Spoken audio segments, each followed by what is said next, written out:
What is up, Internet? It's your boy JG, the publisher at auburnsports.com, as you can see right there. Hi. It's great to be here with you tonight, this Saturday night, the 22nd of August, in the year of 2020. We had a little bit of Weezer playing us in there. We love Weezer. I think everybody loves Weezer. Don't you love Weezer? Of course you do. It's another beautiful Saturday night. We made it another week, guys. And for me, a week was tough because, you know, as you guys know, I sent my only kid to college 2 weeks ago, tomorrow. And she had 1 week to kind of acclimate, and then school started this week, and also Rush started this week. And so she's winding down the last few steps of Rush, and this is where it gets fun. She met a bunch of great girls, a bunch of houses that she really enjoyed, and now she's in the fortunate position of, you know, getting a chance to get to know them through 3 rounds and try to make a great decision for her and pick a group of girls that, you know, she can spend a lot of time with over the next 4 years. I was Pike myself, my wifey, Kai Mega, and, you know, we'll see how it goes. Warwick says, love the outfit change-up. Always wearing a tie, though. But I decided to get away a little bit from the white shirt and just kind of change it up just a little bit. Also, as promised last week, I changed up some of our parameters for streaming. I had it on super high def last week. It would have been like, I think it was 1440. I downgraded that to 1080, okay? And also our frames per second, I dropped from 60 to 30. There was no reason for me to having it on 60 frames per second. So I would imagine that our bandwidth requirements for this particular show is going to be like less than half of what it was before. So I am hopeful that everything goes well tonight. We don't have any drops. Nobody personally has any drops. You know, we want a 100% connection. Even though I'm connected here at the house and stuff, I think I just had it way too high for those of you who are out there on the app, out there in the world, taking it in on cellular. I think I just had too much going on there. So, yes. AU Storm says, do you have a frat tat? I do not. It is not really my bag. I am proud to be a member of Pi Kappa Alpha, a former president, the SMC, as we would call that in the Pike world. But no tats for that. I have like my regular tats under my watch there, but they have nothing to do with the fraternity. Anyway, guys, so stoked to have you guys here. Man, it's just another week, and we're going to go down to Mobile tomorrow. It is bid day, virtual bid day, I should say, at South Alabama, and we believe Maddie's going to make a decision tomorrow, or, you know, whatever. I guess they come together and forge a decision together, whether, you know, the house wants her and she wants that house and how it all works out. But, yeah, really fired up about that, and it's crazy to think that I'm actually really nervous about this. I'm as nervous now as I was when she first went to college. I just want this to work out for her. So, yeah. I don't know if you guys have had gals go through sorority rush or kids, but you just want the best for them. I have every reason to believe it's going to go well, but we'll see. Looks like we've got a lot of our usual superstars in the chat. Rob D says he just dropped the kid off at college. That's awesome, man. Warwick in the house. AU Storm 20. Newly renamed on the bunker, I might add. He was under a alias for a short period of time, but is now AU Storm 20 on the bunker. We're glad to have you, sir. Chaz Music in the house. Glad to have you, bro. Georgia Rebel in the house, one of our friends from Rebel Groves, but an absolute beast. Got a few of them from Rebel Grove that come over. Leif, I know Leif is around. I don't think he's chatting right at the moment, but he is definitely around. Word. Absolutely. Canoe Man, of course, in the house. Ravine in the house. Man, we got an absolute all-star cast tonight. Chaz Music says, JG, MF, and Tate. I'm the only one I know of, fellers. Cleveland Brown in the house as well. Cleveland actually had to get involved in a thread the other day. It might have been yesterday. It might have been Hornatius, the worst poster ever, who was trying to talk some smack about the Cleveland show. And Cleveland Brown had to get involved. And I thought it was a good take, Cleveland. Good stuff, bro. I don't know as though they were coming at you, but you felt like you had to defend the show's honor, and I appreciated that. AU Storm 20 says we are far away from that stuff. AU Storm's on the West Coast, the left coast, as some would say. Staying in Vancouver, Washington, and Cannon Beach. It's definitely a different vibe here. I'll tell you what, let's go ahead and get us on our main brain drain so you guys can, the chat will eventually pop up here in the middle. And folks who are not actively on the YouTubes can see what everyone is chatting about. Forrest Burley in the house. Stu Pup, one of our absolute beasts, in the house as well. AU Storm 20 says he brought his riot shield. Oh, man, that's funny. There come the chats with Ed D starting it off. Well, with the official chat in the middle there.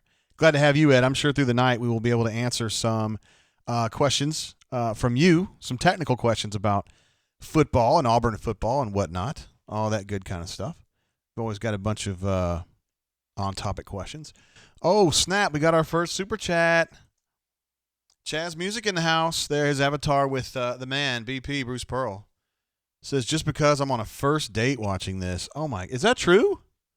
You're on a first date? That's bad, right? That's bad. That's bad news for the girl, anyway. AU Pooch says, when will Rice call in? First of all, thank you, Chaz Music. Appreciate you. And I hope it goes well. Whether that means that you've got to get the heck out of there or you're going to try to keep it going, I don't know. Call Me Biscuit in the house. He's the man.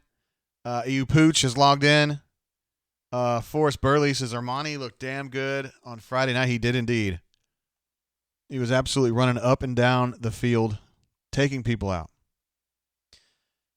AU Storm 20 says he's out there because his wife's a wedding photographer. I was not letting her come by herself. LOL. Okay. Gotcha. Let's think about this. So tonight we will start off. You guys know we love talking about bourbon on this show. Tonight's bourbon is going to be the Old Forester Old Fine Whiskey, which I have right here. Look at that beautiful bottle. I love this bottle, this brand too, because it's from Louisville and I'm from Louisville. So, yeah, that's a good thing. It's actually made by a company called Brown-Forman, which is a big, big deal in Louisville. It seemed like at one time everybody knew somebody that was working for Brown-Forman. And one thing that's interesting to note, some of you super duper, I think AU Taxman knows more about bourbon than I do, but I believe Old Forester is the only, it is a rare, I should say. Well, let me back that up. Brown-Forman is a rare distiller that also has a cooperage, meaning they make their own barrels. Most distillers, like Willett, I know for sure they do because I actually had a conversation with them about it. They buy their barrels from Brown-Forman, and they make them in Louisville and ship them to like Willett in Bardstown. I would imagine Heaven Hill does the same thing, which is right up the road. So yeah, cooperage. That's what you call that.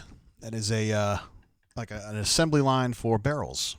And the Old Fine Whiskey is a tip of the hat to the 1910 fire they had at Brown-Forman, which is located in western Louisville in an area called Shively. We used to call that Lively Shively. And they had a big fire there, and it burned down, and they still had some juice that was more or less ready to go but wasn't quite finished. And so what they did was, in the interim, while they rebuilt the distillery, or what, they had to kind of go in pieces and parts, went ahead and dumped those into another barrel that was pretty deeply charred, and then it was called double barreling. Now, this was a new concept at the time, and so this 1910 Old Forester is double barreled. It's in there for a while, and then they switch it late in its life to a very charred oak barrel, and then that's the finishing barrel, and they send it out that way. There is no age statement on that. I would guess this is probably 5, 6, 7 years, but I don't know that. 93 proof, it doesn't taste that hot. I mean, for me, like 80 proof would be the low end. 130 proof would be the high end. So we're on the lower end, but to me, it tastes like an 80. It's buttery on the front end, and to me, it's not very hot. Retails in the 50 to 60 range, which to me, guys, is a little high. I feel like this will be better at $35, but I think we bought this bottle for $55 at the ABC here in East Chase, Montgomery, Alabama. So it's a little high for me. That's the same amount. If you ever find it, that would be what Blanton's would cost you. And I don't know if I like this more than Blanton's, but I think it's a damn fine bourbon. And it's my favorite of the Old Forester Whiskey Row expressions. It's good stuff. All right, back to the main page there. Stoop Up says, I would have thought a Cooperage was where Archie Manning shipped his oldest son after he got hurt. Talking about, what is his name? Cooper. Yeah, of course. All right, sorry. Slow start for me. We got Ruxpin in the house, one of our all-time favorites. We're going to be doing a Super Chat Hall of Fame when I can figure out a page. When I build a page that I think looks good enough for the people who have done that. So we're going to do that. And Ruxpin is absolutely going to be on that. Why Not AU is going to be on that. Jazzy Joe's going to be on that. Stoop Up's going to be on that. Golly, Canoe Man is going to be on that. Biscuit's going to be on that. We've got a lot of folks here. Let's see. Question from Ed D. JG, do you have your 2 deep for offense tonight? I do. Yes, I do. I have one. It's not even a 2 deep. It's more like a 4 deep in a lot of spots. We went all the way through it. So, yes, we're going to be getting to that here in just a little bit. Help me get my son 1,000K subscriber challenge. Says, do you think Auburn can win 10 games this year? I don't think Auburn can win 10 games this year. I think that would be – they're not ready for that, I don't think. Christian C., fellow beat writer, says, how's this going tonight, JG? Well, I think you are the only person on this show right now who is also on the Zoom call with Gus Malzahn earlier tonight, so that gives you a special distinction. And I enjoyed your question, too, because I was curious.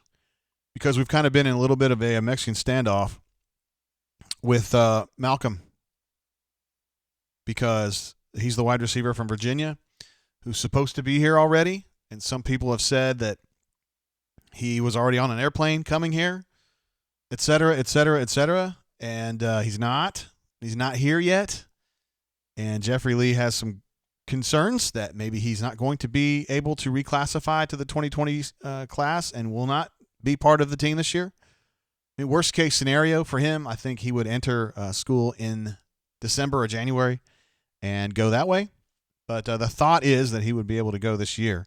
Now, I don't know if he can jump in there and help this year. I doubt it, but you never know. As coaches have told me many times, the further you are away from the ball, the more likely you are to be able to contribute early in your career. So if you're a flanker or a 9 in Gus's offense, decent chance you can jump in and play. If you're a center, if you're a quarterback, not so much. If you're a nose tackle, not so much, if you know what I'm saying. Rob D., my man, talking about the huge safety pickup for Auburn's defense. Absolutely. I was going to mention that. We have a headlines pane that I built just for this show. It looks like a lot of text, but we're going to work through this one by one. Rob D. is talking about Amari Harvey, 4-star safety, although he looks more like a cornerback, but he's 5'10", from Tallahassee, Florida, committed to Auburn Friday. Big-time pickup for them. He was highly coveted by all the big daddies. Alabama, Auburn, Florida, Florida State, Georgia. They were all after him. And Auburn has picked up a commitment from him. I have no reason to believe that he would not come through with that. So I would expect to see him in the class when that day comes. Very rangy, very quick twitch. My thought was that he might end up being a cornerback, but he could be safety too. He definitely wants to lay a lick. And it also kind of weirded me out today to hear Gus talking about running Smoke Monday a little bit at cornerback, because when he first said it, I thought, what are you talking about? But it makes sense now because you never know. I mean, this COVID thing is going to play out the way that it does, and you're going to have, in all likelihood, although Auburn has had 0 positive tests the last 2 weeks, through the course of 3 months in the season, you might lose a cornerback or two, and you might lose a nickel. And so you need a talented player like Smoke Monday or Jamian Sherwood or whoever to be able to slide in there and play a little bit of cornerback. Not something he would do all the time, but in a COVID world where you might lose some dudes, it makes sense. So, yeah. And I think Amari Harvey, although I'm hopeful COVID's not going to be a big issue during his career at Auburn, but he would be able to play some safety and some corner and some nickel too. So that would be Outstanding. He's a terrific player. The football headlines, as I mentioned, 0 positive tests for the past 2 weeks for Auburn football. That's something that Gus shared with us today when he was debriefing the scrimmage. They had their first scrimmage of the year today, and he said 0 positives. Now, you might be thinking to yourself, wait a minute, JG, I thought that Josh Marsh opted out. I thought that Trayvon Leonard opted out. I thought Chandler Wooten opted out. Yes, there was a minor outbreak, I guess you would call that, among the Auburn folks, players. I think it was a month ago, and they had 4 or 5 positives at a time, and they shut down everything for the better part of a week. It may have been a week, and then picked it back up, and ever since then, it's been pretty light. And, of course, as Gus mentioned, 0 positive the last 2 weeks, so that's really good. And that's part of the battle. Josh Marsh, as I mentioned earlier, has opted out for the season. He shared on social media that he did contract COVID a few weeks back, and he's had some complications that have lingered through it to a point where he's not able to practice right now, and he said he's just going to sit out. And that is a decision that he could make, probably feeling better about it than he would normally, because the NCAA on Friday approved some legislation that kids that opt out don't lose a year of eligibility. So it's essentially just a pause button on Josh Marsh's career. Come back next year, and it's all good. As I mentioned earlier as well, the first scrimmage of the year was today. 93 plays. I think Gus said he had 4 full units rotating in and out. And, this is their first real tackle football since the bowl game. Since they lost all of spring practice, and up until this point, they had been running shell. So this was the first day in full pads and the first scrimmage. That's a lot to add. So I'm sure it was ragged. But he said that the key, and I have a little line there. It says Malzahn said Saturday was about showing the Auburn standard. So he just wants to make sure that the younger kids get out there and they know, hey, when you put that Auburn helmet on, we put the pads on, we're in Jordan Hare, it's time to ball. It's time to hit. It's time to stop, worrying about this, that, and the other thing, and you just play and you win. And so that's what he said he was looking for, and he said for the most part that's exactly what he saw. DJ Williams did not compete in the scrimmage. BMAT asked Gus a follow-up question about DJ specifically, and Gus gave kind of a nebulous answer about what's going on with DJ, and simply said he'll be back soon. So, read into that what you will. Auburn is going to take Sunday and Monday off. They normally take Sunday off, and then they go back on Monday. But this time they're going to take 2 days off. They're going to go Tuesday, Wednesday, Thursday, off Friday, and then they're going to scrimmage next Saturday again. So that is the schedule right now for this week coming up. He said they are going to there's more emphasis on physical play during this camp. Now, a lot of times you have the spring when you just absolutely bloody everybody up.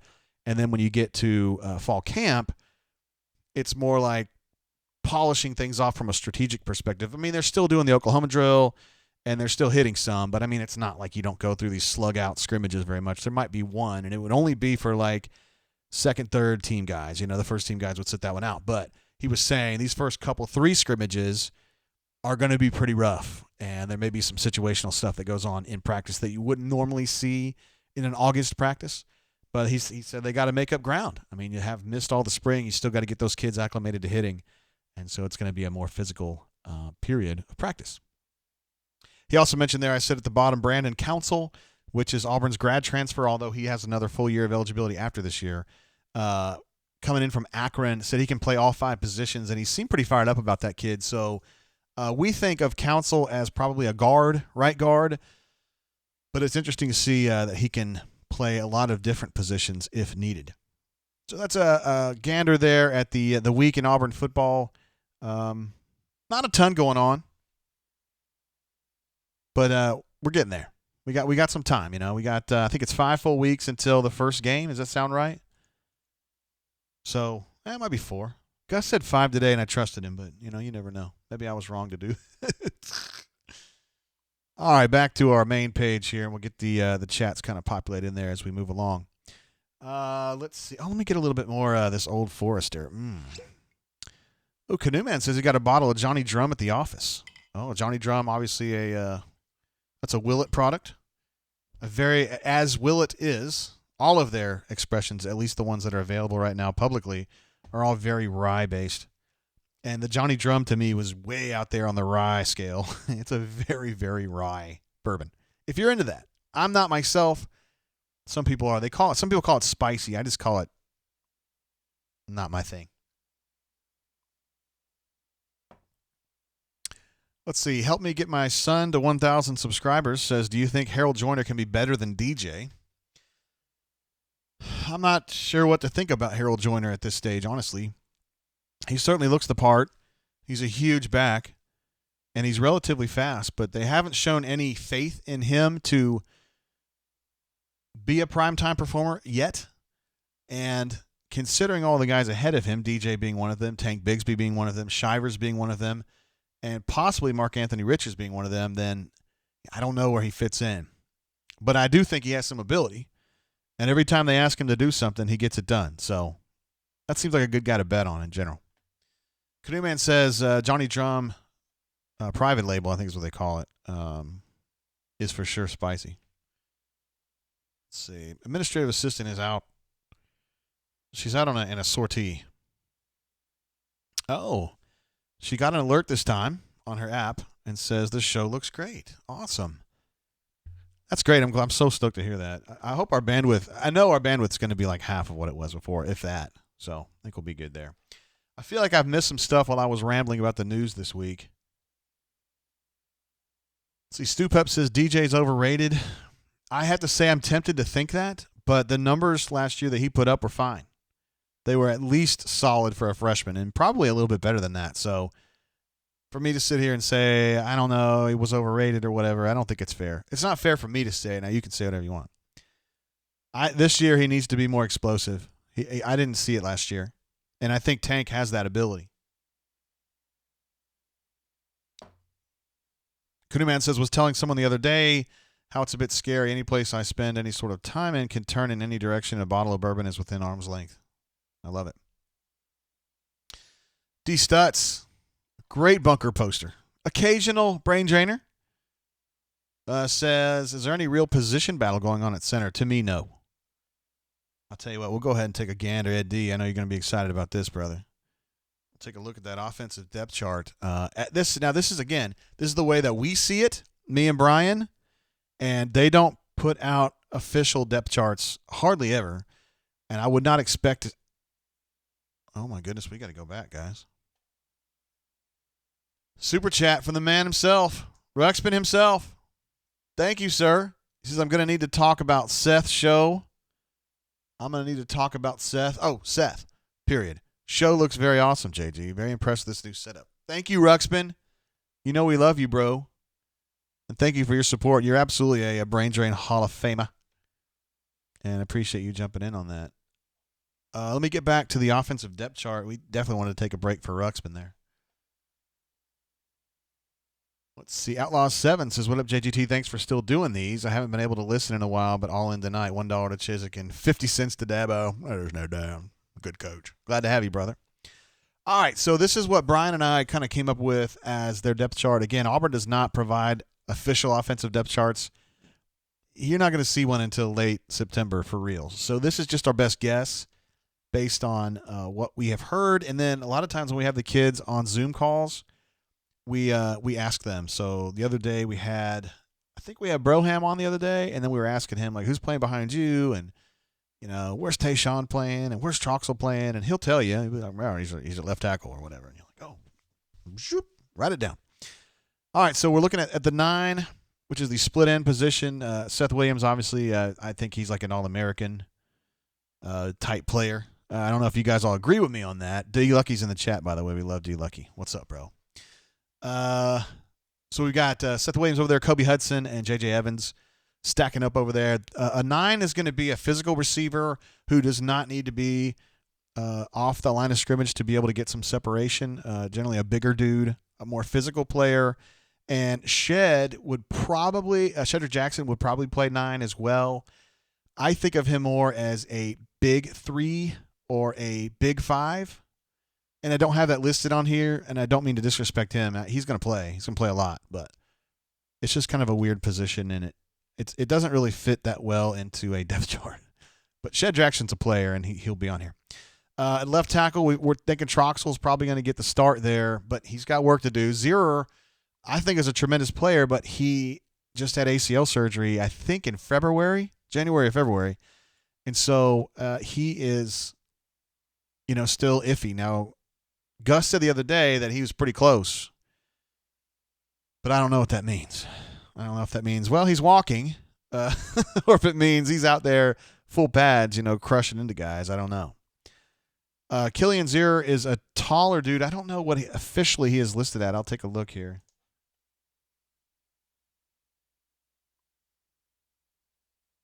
I don't have that in front of me. I mean, he's a tall dude. I just don't know how tall. They have him listed at 6'7", 294. So he's exceptionally tall for an offensive lineman, really. And he's definitely a tackle. And I think if he's 100%, this is just me talking. I have not talked to Bick about this, but if he was 100%, I think it would be Zier and Trox at the tackles, and then you'd have Broham playing right guard.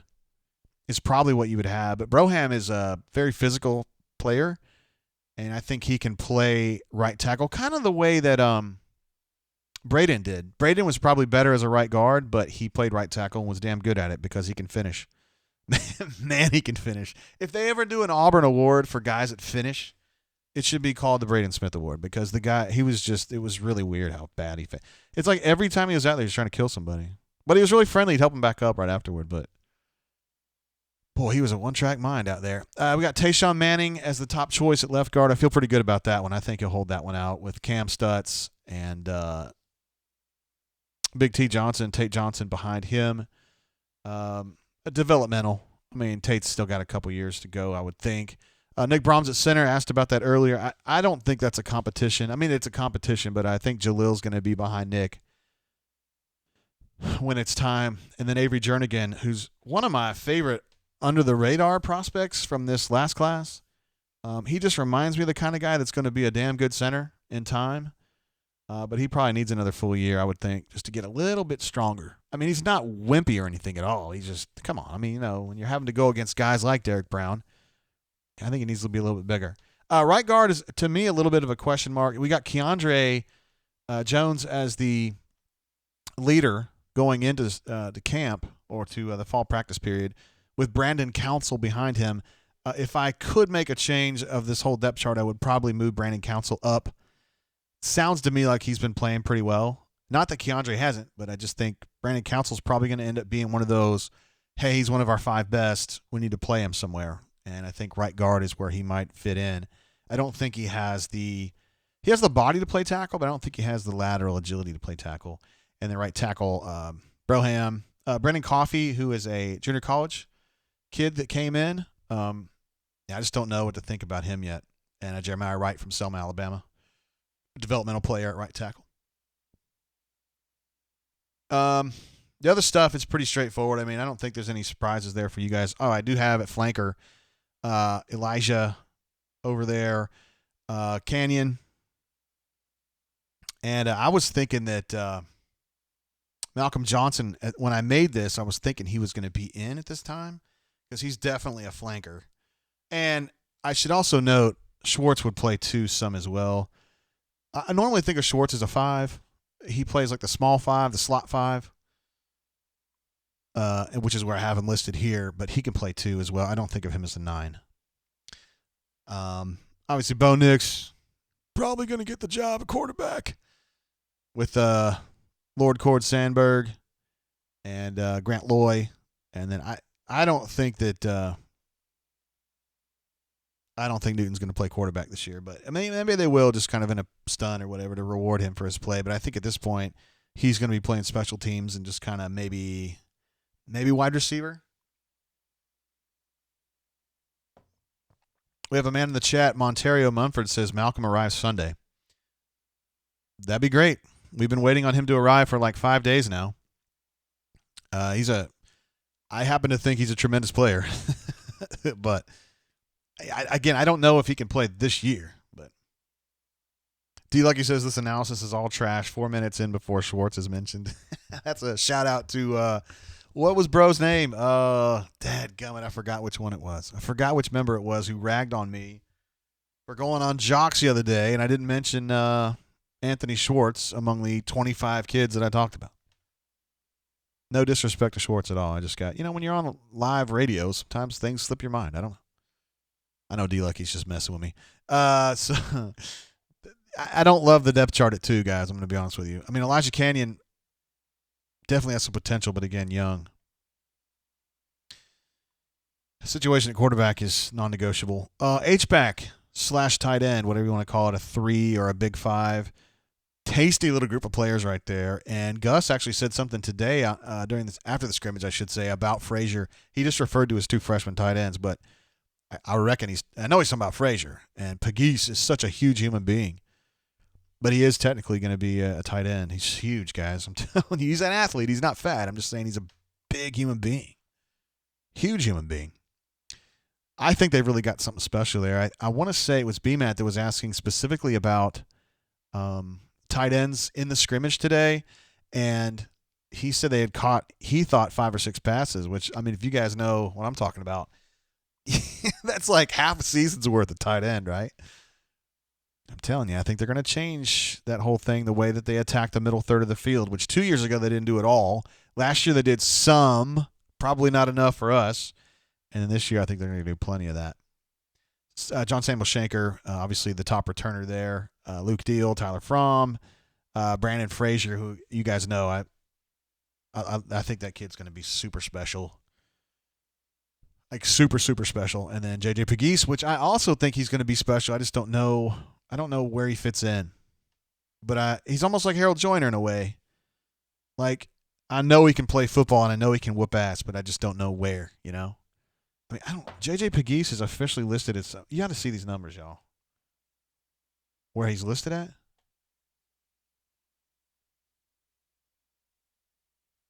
.62", 300. You're thinking to yourself, dang, bro, 300 pounds? But he's not fat. He's like a Greg Robinson type. Like, he just. Yeah, I don't know. I didn't even put Garnett on that quarterback list. I don't think he's in there. He was throwing some balls around today at the scrimmage, but I don't really know where he fits in. Tailback, DJ, we were talking earlier, lack of explosion last year kind of was something that I noticed. I don't know as though everybody thought that. I noticed it. Tank Bigsby, I mean, he's got a shot, guys. I mean, he's got a shot to be really, really good. If he can pick up blitzes, if he can hold on to the football, if he can catch the football, if he doesn't run out of bounds the 3 at LSU without being hit. Various little things he can do to improve his stock. Sean Shivers, again, a guy that's a role player, but if you get him in the open field, it's tough to catch him. Not many people can. Harold Joyner, number 22, the number I wore when I was an athlete, and I like him. Mark Anthony Richards as well. Gus refers to him only as Mark. He just says, yeah, Mark. So I'm going to start just calling him Mark. But anyway. That's what we're looking at there. If there was one spot I think would flip or maybe already have flipped, it would be Brandon Council over Keandre Jones at right guard. Like, if we were going to play tomorrow, I would think I think Brandon would start there. And I'm telling you guys, Brandon Frazier's got mucho upward mobility.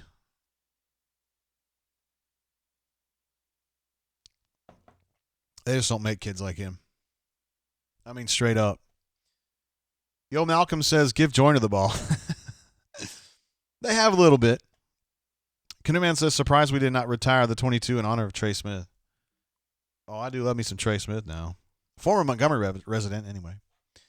He was from, he was raised in West Virginia, ended up going to high school in Venice, Florida. Balled out in college at Auburn, obviously, and then he has gotten into computer stuff. See, Warwick says, my love for Joyner rivals JGT's love for Tristan Davis. Man, absolutely. Deezer says, when were you an athlete? Believe it or not, I was a very good pitcher for a long, long time, starting at like age 8. And then I pitched on my high school team as a 7th grader and went all the way through. But eventually, my short arms just kept my fastball from being fast enough for the really good teams. So I ended up being kind of a swing man. But I always wore 22. Pitched a lot. Was on the city all-star team, 7th and 8th grade, yeah, in Tulsa, Oklahoma. Not a very good football player. I played center, and I just, wasn't very good at that. Played a lot of baseball, though. I also was going to say, I mentioned at the top of the show, man, my daughter's going through Rush. Tonight's the last official night of Rush, so tomorrow's bid day, and never thought I'd be so nervous. I'm so nervous. I just want her to get, I want her to end up somewhere that, she likes and they like her, and I feel like it's going to happen, but you always wonder, until it actually goes down. I've been talking to my man McCready about this because his daughter went through it last year, and hers was a success story, big time. She ended up going Chi O at University of Arkansas, which is their founding place. So that's a big deal. And she's just had nothing but fun there. Just absolutely great time. So it's been all good. So he's kind of been coaching me through it, keeping me calm and telling me what to keep an eye on. Let's see. Nobody ragging on Tommy Trott. Deezer said better than being a catcher. I did catch when I caught some early in my life. I wasn't I wasn't a big catcher. I was at a place called Chandler Baseball Camp in Chandler, Oklahoma. That's actually where I was coached by Sonny Galloway. That's where I got to know him. And on days when I wasn't pitching, I caught. And one time I got hit in the cup, and it broke the cup. And I was like, dude, I don't want to do this again. I mean, I didn't have any danger. I didn't have any injury from it. But you know how? Come on, guys. I mean, if it broke the cup, you know how close you were to like something really, really bad happening there that you may not recover from, or you certainly wouldn't recover from within 30 minutes. So, I don't know. Auburn alumni says was close to 300 pounds, 6'7". You talking about Derunya? Well, Derunya wasn't heavy, but he was huge. I don't know if that's who you're talking about. Canoeman says, I thought Neil's daughter went to Mississippi State. No, she went to University of Arkansas. And his next daughter, middle kid, is looking at a lot of different schools. I don't know if she's looking at Mississippi State or not, but I can't tell you. Stu Pep says, bid day at Arkansas equals calling the Hogs. I don't know. It's such a big school. I bet that's a really big deal, though. Short arms. I did.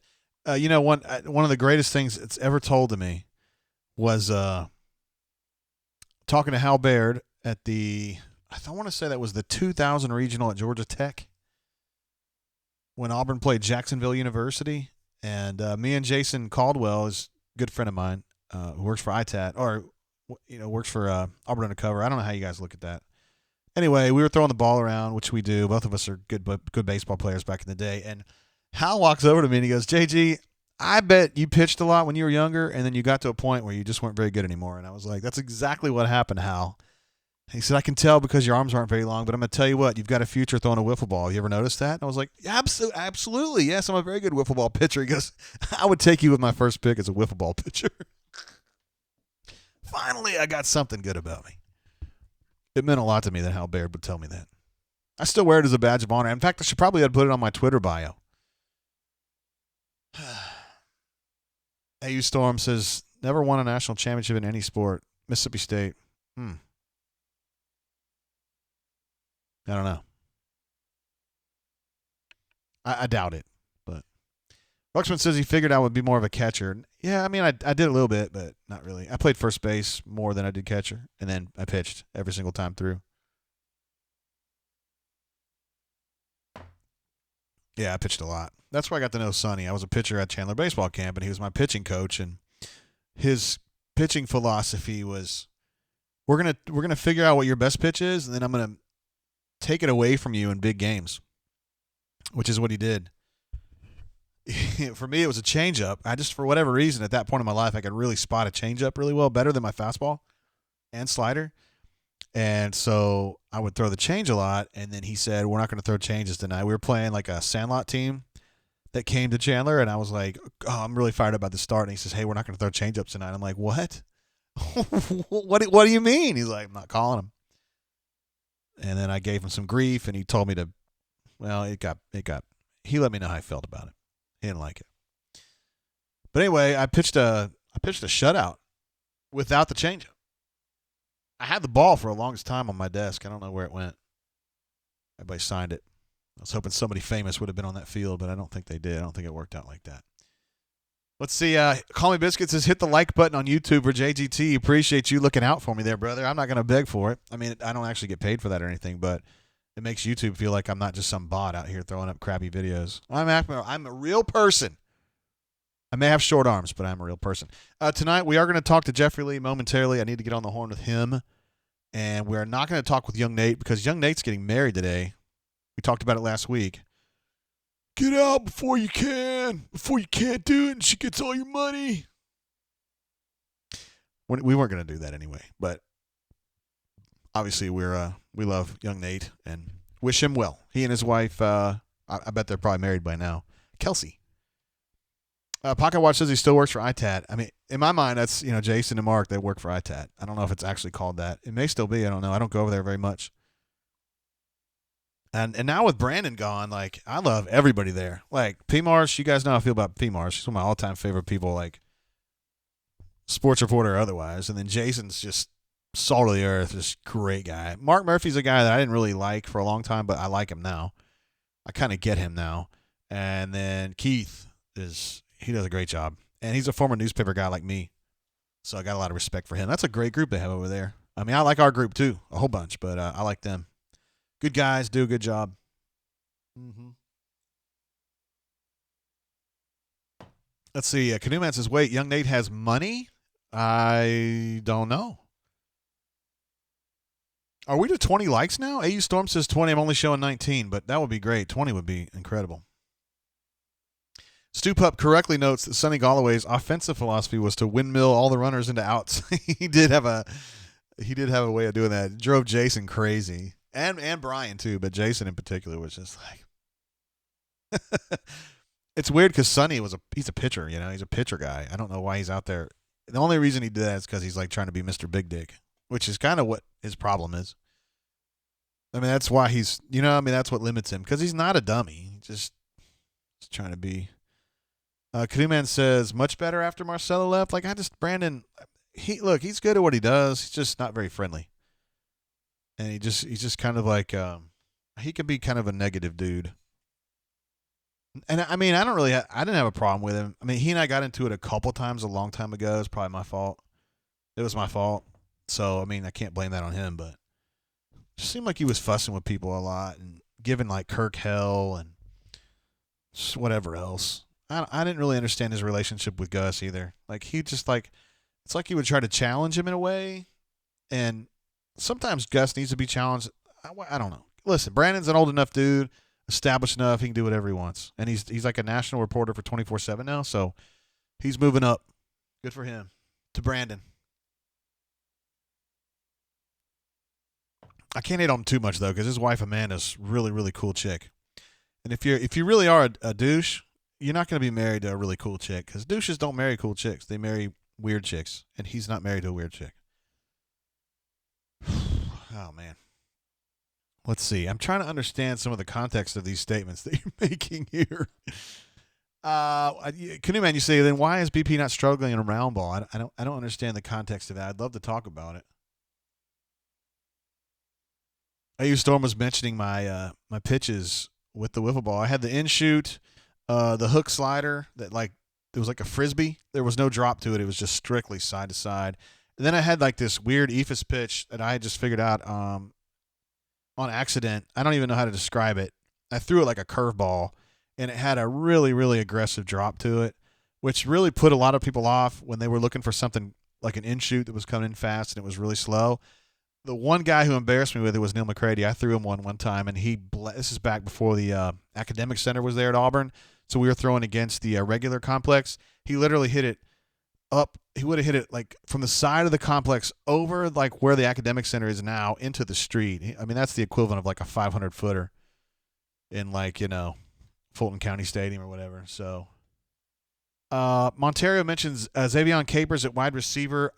I just didn't have him on this one. Probably would slide in there. I don't know where to put Kalen Newton. I kind of put him over here at I guess the small 5 or the 5. Xavion could play there, and he could also play 2. He's going to figure in somewhere. I just don't know where. I try to go as deep as I can with these, but some of them I don't know. Like Xavion's a good example of somebody that I just don't know where to stick him. I don't know where they're going to fit in. Pocket Watch says nobody likes Ron Sanders, though. What? Ronnie Sanders is fine.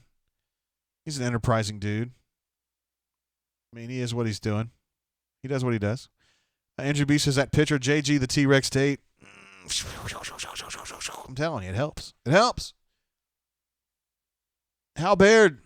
I mean, it really was it was the moment. It was a big moment for me. I liked Hal Baird a lot. I always felt bad, though, because he and Philip were like buddies. I almost felt like Hal was cheating on Philip to talk to me sometimes. But Hal's a really, really nice human being. His wife's a really nice human being. Just, I miss him. I miss him a lot. Because we went from Hal was the baseball coach. I mean, he was awesome. And then he left, and then Steve Renfro became the head coach, who was like his lieutenant. And he got really weird. I liked Steve as an assistant, but he got weird as the head coach. And then we got Tommy Slater, and then he got weird as the head coach, even though I used to love him. And then, then it was Paws, who's a great dude, but not a very good coach, right? John Pulowski, really, really good human being. And then, we're at Sonny, and then at Butch. Butch, probably the best of all of them. I know Hal Bair's really good, too. He's a Hall of Famer. I mean, I would think. But I think Butch is going to be a Hall of Famer. I really, really do. Butch is he is the guy that baseball players want to play for. I mean, that's why he recruits so well. It's because you just hang out with Butch. He just speaks baseball player. I don't know, how to, because I am myself, I'm not now, but I mean, I grew up as a baseball player. He speaks my language. He's the kind of guy that he just makes you feel loved and appreciated. He's just got that. Alan Green has it too, and coincidentally, he's a baseball player. I don't know. You figure it out. Canoe Man says, talking about how is the anti-Sonny Galloway? Oh, absolutely. You can't be more different than Sonny Galloway. Hal Baird will be the absolute opposite of that. AU Storm says, I don't think Butch is going to get weird. He is not going to get weird. Butch is a very grounded individual. Great hire for Auburn. I mean, we were basically begging Auburn to hire him. Not that Auburn wasn't going to. It was just kind of I think it was, he was the lieutenant at Mississippi State. He needed to be here. He didn't have a track record per se as a head coach, but I'm sure there was some people like, I'd rather get an established head coach because Auburn's a big program, or at least Auburn has the potential to be a very big program. They are now. At the time, they weren't because Sonny had run them into the ground. And we were just like, Butch's pretty damn good because, he had been here. We knew him. And he's been ST Weasel says, Jay likes everyone's wife. I think it's not really that. It's my wife. She's talked to me so many times. We're both psychology people, and we just like talking to everybody's people. You guys know I'm always talking about Christy, but it's it's important. It's an important piece of the puzzle to understand Gus. I think so. BP. We don't see Brandy as much, so I don't know her very well at all. So I can't really speak on that one. But Butch's wife, I forgot her name, but she's nice. I haven't talked to her a bunch. And then Clint Myers' wife, she's a great lady. A lot of fun. Pocket Watch says Jay Jacobs. Yes, Pocket Watch, I know you, brother. Should have hired Butch first. I think so. I think we can all agree that Sonny Galloway was not a great pick, right? It kind of looked like one to somebody who didn't know what they were doing. But if you should have known that a guy from Oklahoma, and I'm telling you, he's from Oklahoma. He didn't play ball at OU. He played at Oklahoma Baptist or somewhere like that. I don't remember where, but I mean, he came up. He coached at Oral Roberts. He's from Oklahoma. He played college ball in Oklahoma. If he's at OU and they don't really want him, and he just got him to the CWS, that should be a sign. You know what I mean?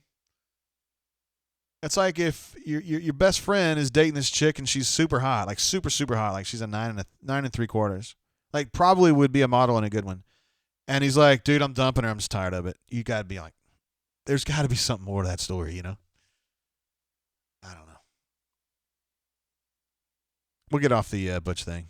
I mean, he's great. He's awesome. We need to get on the Jeffrey Lee thing is what we need to get on. So we're going to jump over there. Anybody have any connection problems? I'm not showing anything here. Looks like it's all been smooth sailing to this point. So maybe that was my problem going from 60 FPS to 30 FPS, which really 60 FPS is for like gaming, and I didn't need to do that. That's just because I'm a dummy. I'm new to this. Not now, but I'm 1 week better now. I don't know if you guys had a chance to hear that Weezer I was playing in the beginning. Oh, get off there. No. All right, let's get Sir Jeffrey Lee on here. I'm going to play that Bow to Your Sensei. I love it. Hope he can hear it this time.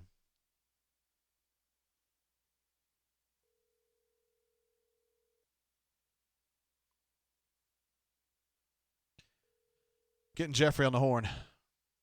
You guys can't hear the ringing anymore. It's part of the new program. It doesn't let you guys hear the ringing. We got 4 rings in. He hadn't answered me yet. 5 rings in and he hasn't answered me yet. He didn't answer me. Even though I texted him and said, hey, I'm going to call you in 30 minutes, and it's been 30 minutes. But that's all right. Stupep says the Weezer was a nice touch. I'm glad you like Weezer too. I sure do. And if we have Chip on here, who's on the chat sometimes, he's a big-time Weezer guy. He hooked me up with a bunch of great Weezer stuff back in the day, and I still listen to it.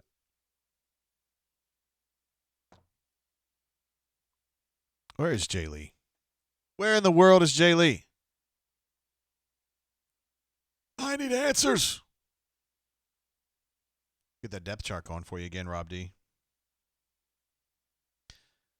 Again, not official. That is unofficial. I probably should post that somewhere on there because I could see Gus going, no, wait, where'd you get this? Like, it's unofficial. It's unofficial.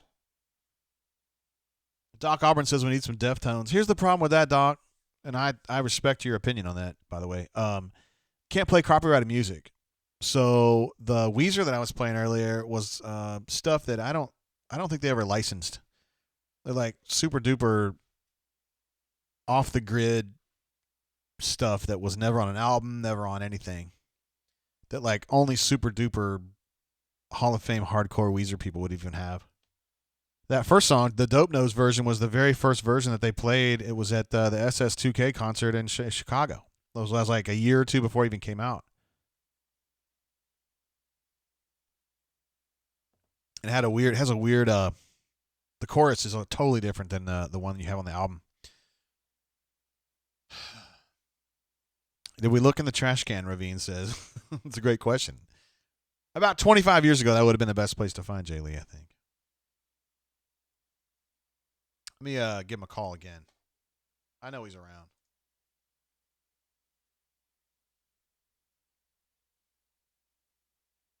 I mean, we can definitely get Brian on here. We should go a little bit later with Brian.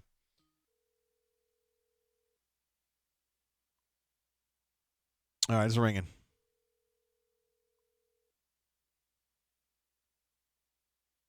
Rob D says he cropped it and made it his Mac background. Attaboy. Bringing it right there, huh? Just to see how close I am. Ruxy Poo says, don't have a wife yet, but I hope she's out there somewhere. I got a song for you, brother. Moody Blues. I know you're out there somewhere. Somewhere you can hear my voice. Good song. All right, so no Jay Lee. We're 0 for 2 on Jay Lee now, so that happens. And we're not even going to try Nate, because Nate's got a lot going on tonight. It's a big day for him. Pretty fired up about it. Rob D says we should have 83 likes. I believe we have 23, so we're close.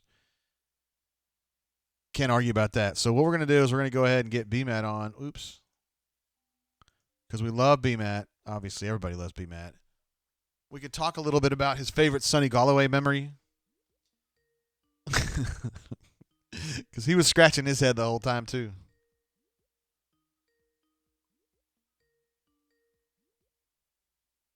Ooh. Is this Brian Matthews? Oh, my gosh. Where are you located, bro? I was watching a little NBA basketball, chilling. Oh, well, we're glad to have you on the show tonight, sir. Sir, how about that? What's been going on? It was a long day out that scrimmage today, man. I got really hot, sweaty, but it was a good time. Yeah, I bet, man. I mean, they ran the ball some, they threw the ball some, and just tackled some dudes. What was your big takeaway? I mean, I know you wrote about it a little bit today, but what's your big takeaway? It's hard to have a big takeaway, right? Because know a whole lot of details yet, but it seems like Gus is pleased with how things are going. It's good that there have not been any major injuries, according to Gus, and I think he's being accurate there. And it's good they've gone 2 weeks without any positive COVID tests. Yeah, that was that's huge. really important. Yeah, that's huge. So, and those 2 weeks are including a week of school, so that's good. And we'll see if that continues. I wasn't necessarily as worried about the team as I was about the students and having to shut down the school, and if they shut down the school, that would end it.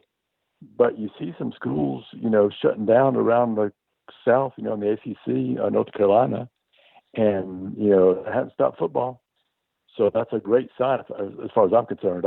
I was, a week ago, I was probably like, there ain't no way this is going to happen. And now I feel much more positive. It's been like a roller coaster right over the last month or two, but I'm feeling more confident about having a season now. Boy, I am too, man. I feel really good about it. And I love the way that Auburn's gone 0 positive COVID tests the last 2 weeks.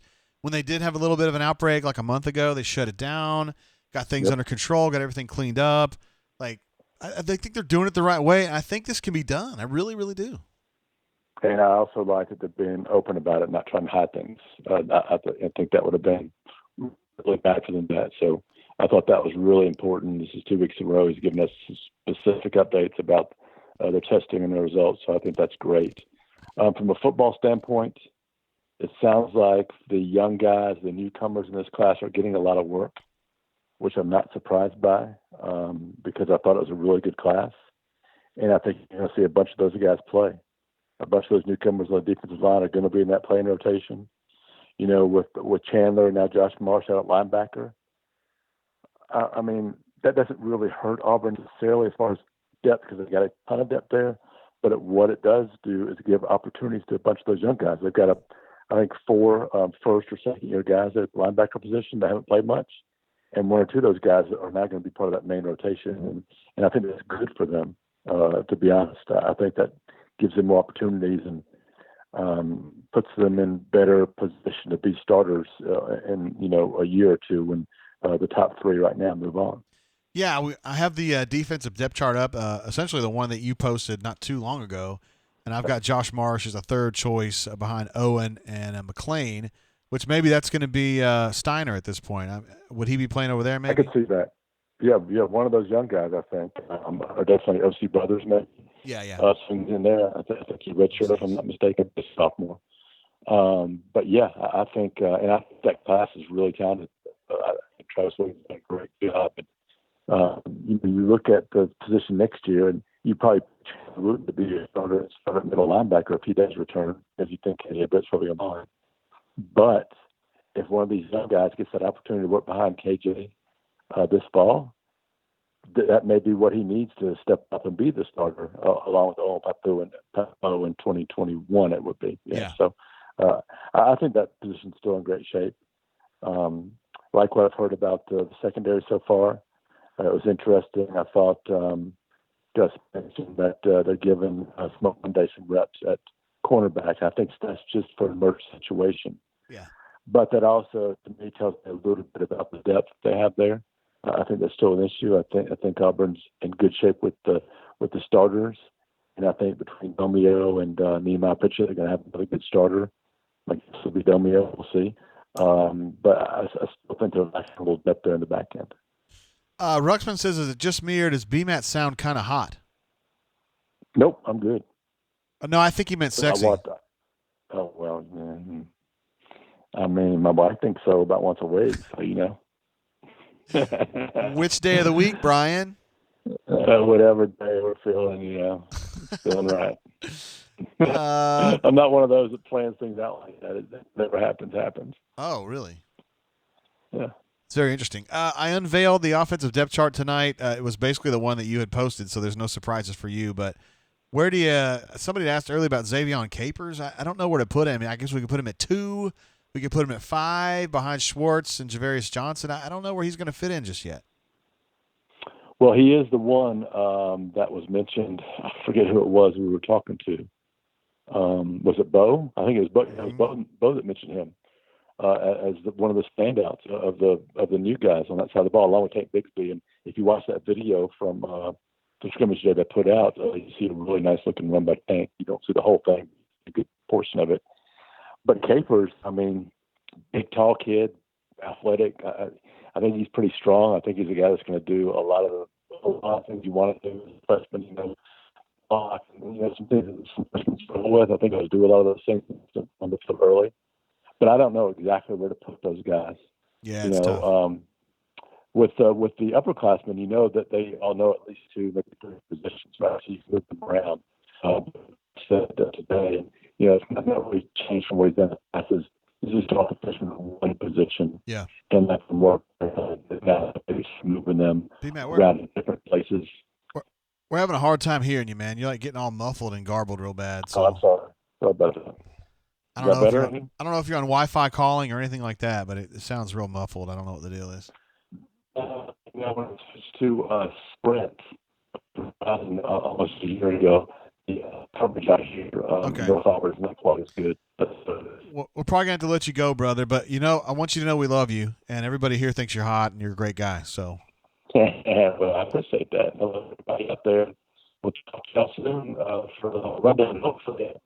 All right, man. We'll see you. See you, bro. There he goes, B-Matt. I couldn't hardly hear him. I mean, if I can't hear him very well, y'all can't hear him very well. I know that. So we'll let that one go. We're going to call Jay Lee again. We love having B-Matt on, though. I wish we could have gotten a little bit of a better signal on that one. We'll give Jay Lee a call. Oh, here he comes. He's calling in right now. Jay Lee is. Is this Jeff Lee? Bow to your sensei. Bow to your sensei. Bow to your sensei, big boy. Bow to him. I did play this. I play that little sound snippet for you. We just had B-Matt on, and his connection was horrible. We just can't hardly hear what he was saying. But yours is always crystal clear. I wonder why. Well, I'm in the country actually, so I'm surprised to hear that. Like, how far out are you? I'm in about 8 miles west of Georgia, in a little town called Woodland, Alabama. Woodland, Alabama. Yeah. Yeah. So. Yeah. There's that. There is that, indeed. I wanted to talk. Go ahead. I'm sorry. How's the show going, man? Well, I think it's going pretty well. I mean, everybody was clamoring to have you on the show, and we're glad to have you because you're one of our favorites. Yes. So what's up? Well, I wanted to have you on because I wanted to talk to you a little bit about Amari Harvey and just kind of what I was thinking at 5'11", he might be a corner, but he actually is a safety, and I'm just wondering what you thought about him as a player and how he fits in. Looks like he's going to be enrolling early, so that's good. Right on. He's going to enroll in January, but I love this kid, man. I think he's really good. I think he could play any of the defensive back positions, but Auburn does want to start him out at safety, at least for the first I've seen listed anywhere from 5'10" to 6 feet. According to him, he's 6 feet, which means he's probably 5'11". Either way, I don't think that's a problem. If you watch his film, you can see how athletic this kid is.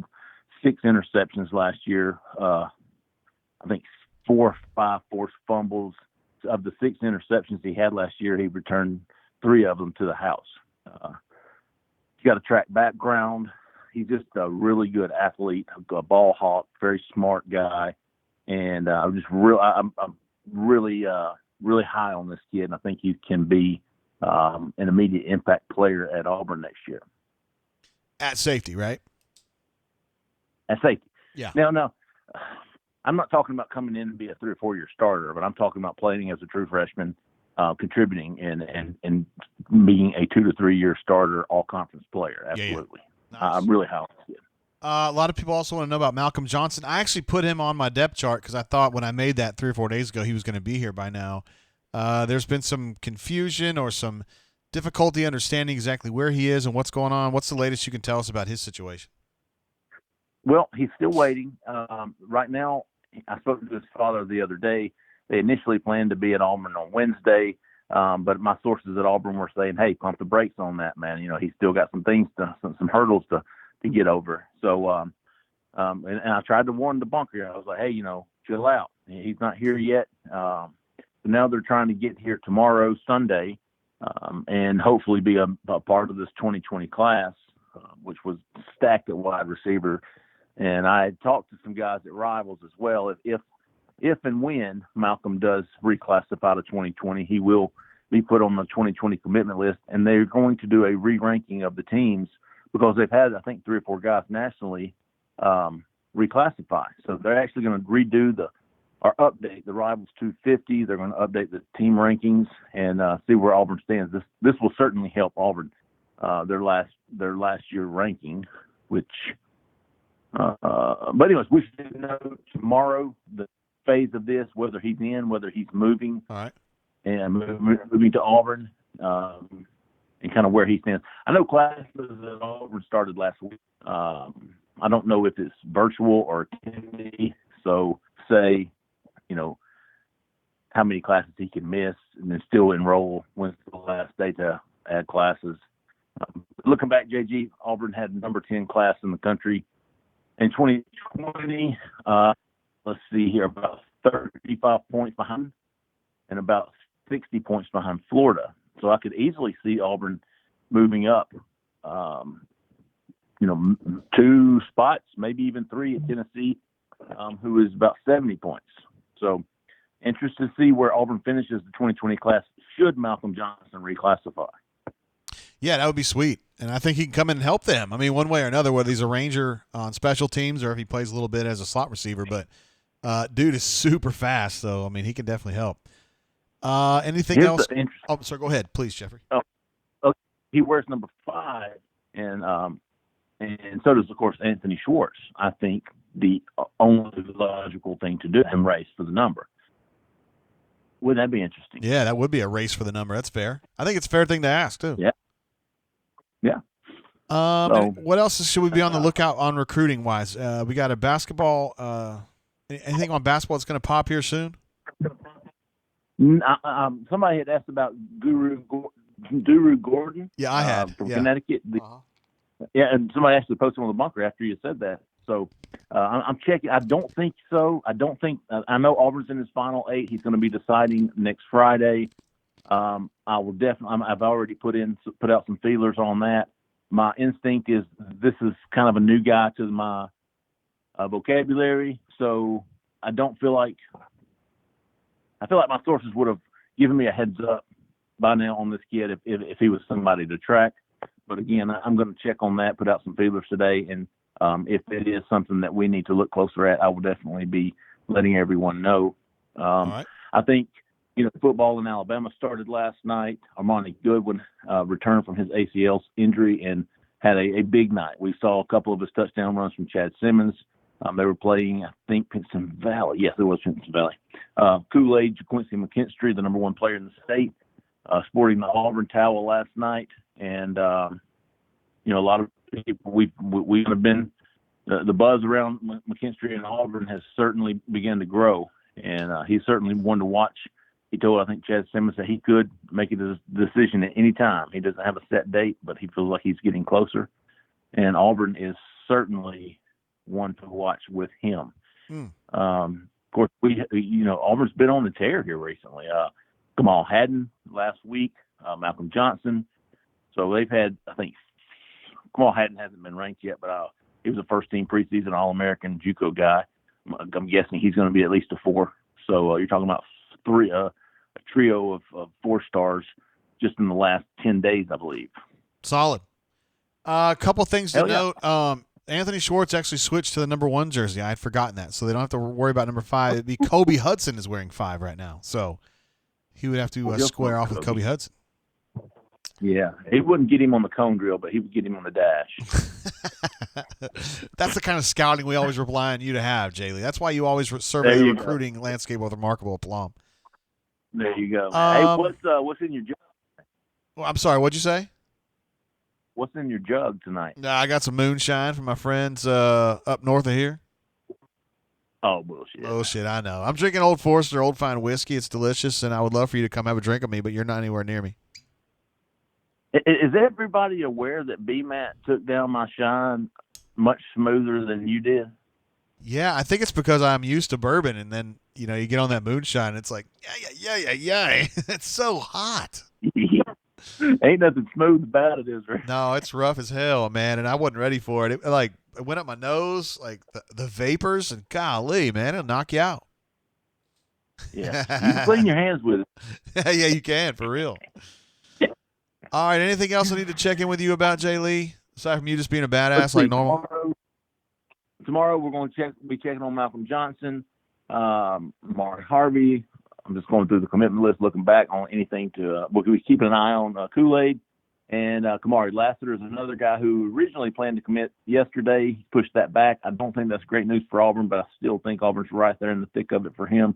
This defensive back class is going to be badass. I mean, they've got Amari Harvey committed. They've got Kamal Haddon committed. They've got Phillip O'Brien committed, probably one of the underrated cats in the country. Joe Quincy McKinstry, Kamari Lassiter. This DB class is special. It's going to be special. So lots of, Auburn's got 15 commitments right now, depending on if and when Malcolm Johnson reclassifies, but 15 right now. We'll speak in certainty here. And so you're looking at maybe 8 to 10 more. Obviously, 10's the max, but a lot of big time prospects. Auburn's in the top 2 to 3, 4, and this could be a very special class for Auburn. Really excited about it. Yeah, they're bringing it. Rob D says that large Absolutely. chunks of pineapple in moonshine is really good. We were talking about that on Tuesday, that maybe we should put some fruit in there and help with it a little bit. I've got some frozen blueberries and some strawberries, and of course I've got the blueberry brandy and the strawberry brandy. I'm going to get like maybe a half pint, and I don't want to ruin the big jar, but I thought I might sample it, try it in a smaller glass, and see how it turns out. But I have had fruit and moonshine before, and it should be perfect because this is not true corn liquor. This is your brandy made from wine. Yeah, so it's brandy. It'll go really well. Yeah, right. Maybe we'll get some of that to be a little smoother. It whooped me pretty good the other day. All right, brother. We'll probably wrap it up there. I hope you enjoy your time up there in the country, and you keep bringing it. I got my green today. Got a good start on the hunting season, so had a good day. All right. And Ruxy Poo dropped a super chat in the middle of your segment. Just said, "I just love me some Jay Lee." So big ups to Ruxy Poo. Yeah, right. Ruxy Poo's big dog. And I did want to tell what's his name? Hornacea. Hornacea, yes. If you're not going to take a bath every day, the least you can do is change your underwear. That's the only right thing to do. What? Right. Did you see this? I sent you the picture of his new car, his Jeep. It's Jeep pickup. Dude, he's got a mullet. I don't think he does, but anyway. You need to come up to one of the Birmingham lunches and meet him, dude. You all need to get together because I think you'd like him in real life, for real.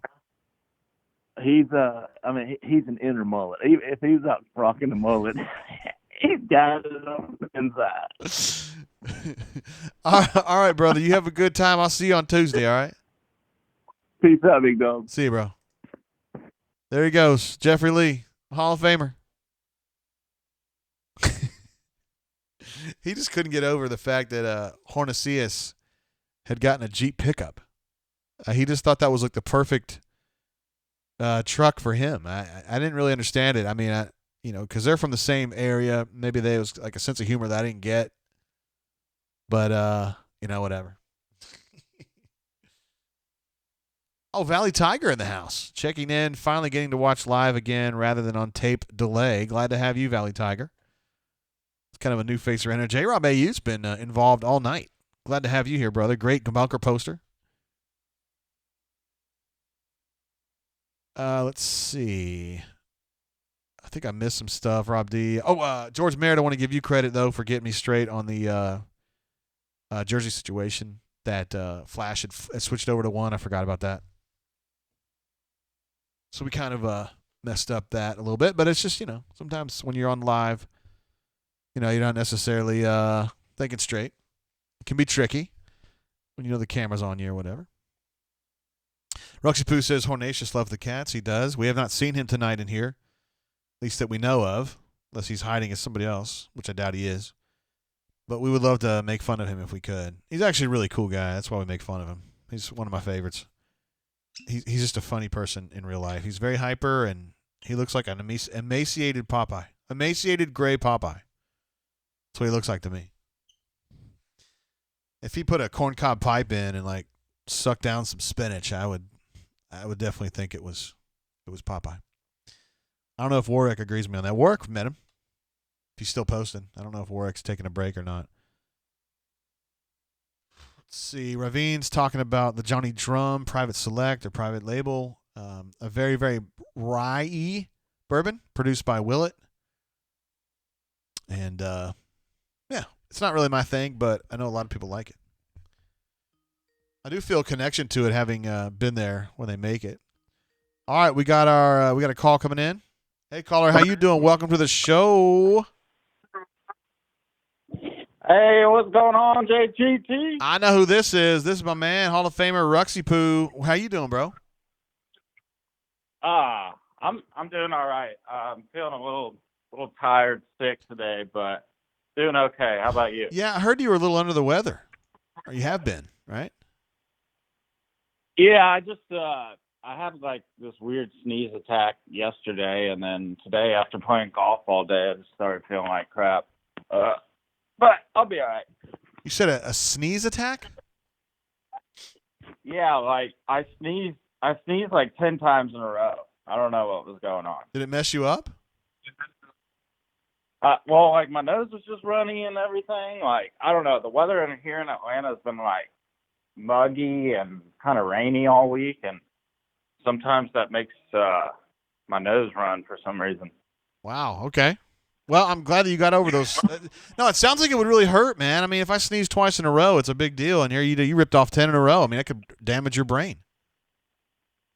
I don't know about that, but I mean, you just don't like to feel like down under the weather. Yeah, I know. Especially now, because now I'm like, oh shit, do I have COVID? Like, am I gonna die? Like, that's yeah, just these days, I guess. But yeah, man, I love the depth charts and the new setup you have for the show. Word. It's awesome.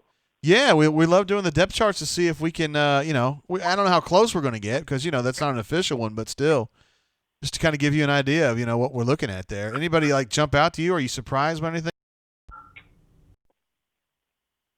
No, none of them. I guess I thought Brodarius Ham was a guard, but I guess he's a tackle. He could do both, yeah. And then, I mean, of course, my man Seth, just out there at the 9 spot? Yeah. Okay, yeah. He's a big-time player. He's going to make big-time plays in big-time situations. So, I love that dude. That's what he does, man. That's what he does, for show. No, but seriously, like, Doc Dumpster likes Shivers. Like, Seth is my Shivers, I guess, except he's way better.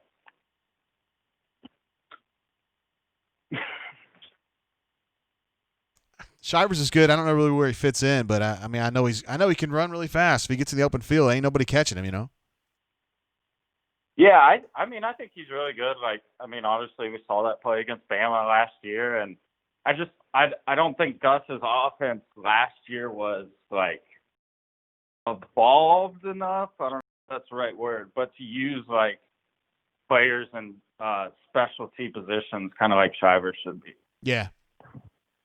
Well, we'll see how it kind of works out. But you look on that defensive depth chart, Ruxy Poo, and I mean, it is thick, dude. They got a lot of dudes. You know what I mean? Yeah, I was talking to my buddy today, and he was worried about the new O-line and whatnot, and I was like, man, like, honestly, our team looks good at all the skill positions and on defense. I mean, but losing Derek Brown and Marlon Davidson's huge, and Iggy and some of those other guys in the back. But I mean, I trust in Rodney Garner, and so I trust those D linemen will get the job done. I don't know if we'll ever get an edge pressured because the college football gods seem to hate me. But our secondary is stacked. Our linebackers are best linebackers. I've been an Auburn fan since 2009. Best linebackers by far we've ever had in that time frame. Okay. Like not even close. But I mean, it seems like the defense honestly has gotten better every year since Gus took over from Chiswick's downfall. So, I mean, that's exciting to see. I still think we're going to need to throw a lot of points on the board, and I still stand behind that. I think we're going to go 6-4. 6-4. I know that's what you said. That was your initial thought the other day, last week on the show. Your super chat, you said 6-4, but I think they can be a little bit better than that, Ruxy. We'll see, man. I always trust your opinion, though. Yeah, and I mean, I'm not hating on us. I don't think we're bad. It's like what you guys were saying on the rundown. I think Jeffrey Lee said, you know, we put ourselves in a position where we can win every game. Now, we're not at the position where we will win every game. And like, you know, Doc will say 5-5, they're all winnable, losable. But yeah, I mean, it's going to be competitive. And honestly, I'm one of those guys. I like that we play in the SEC West because, like, I love seeing us. We basically play in a big game every week. Like last year, it seemed like every week. This year, it will be every week. But yeah, I'm not going to hold you up anymore. I also wanted to mention I love the rundowns. I've been listening to them. Well, I'm trying to go healthier, so I've been working out more. So I listen to you guys while I'm working out. And, you know, I love you, JG. Love Jay Lee, D. Matt, and Nate King. Keep doing this thing. Get married. I'll talk to you boys later. All right, there he is. Ruxy Poo, an absolute beast. Hall of Fame, brain drainer, no doubt about it. Thank you very much. He has had 2 super chats tonight and called in. I mean, it's been a full night for Ruxy Poo as usual. Big supporter of the show. We also got a super chat that came in during Ruxy Poo's call from Call Me Biscuit, another badass himself. Happy 33rd anniversary to Papa Bear and Mama Bear. Speaking out to CJ3131 from the bunker, who has called in here a few times talking about his puffer. Yeah, happy anniversary. I think Doc had mentioned that they were having an anniversary today, so that's big. 33rd. What about that, administrative assistant? 33 years. No doubt. Where are we at?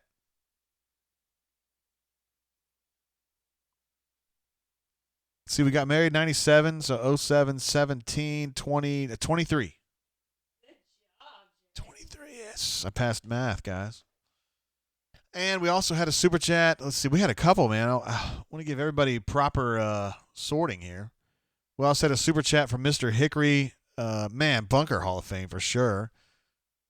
A great poster and a physician who is on the front lines of the COVID pandemic and gives us some very even-handed, I guess just kind of telling us what he sees on the front lines there. It says, decompressing after a terrible call today. Thanks for doing this, JGT. Old Forester single barrel for me tonight. That sounds delicious. For Old Forester drinking buddies tonight, bro. I'm doing the Old Fine Whiskey tonight.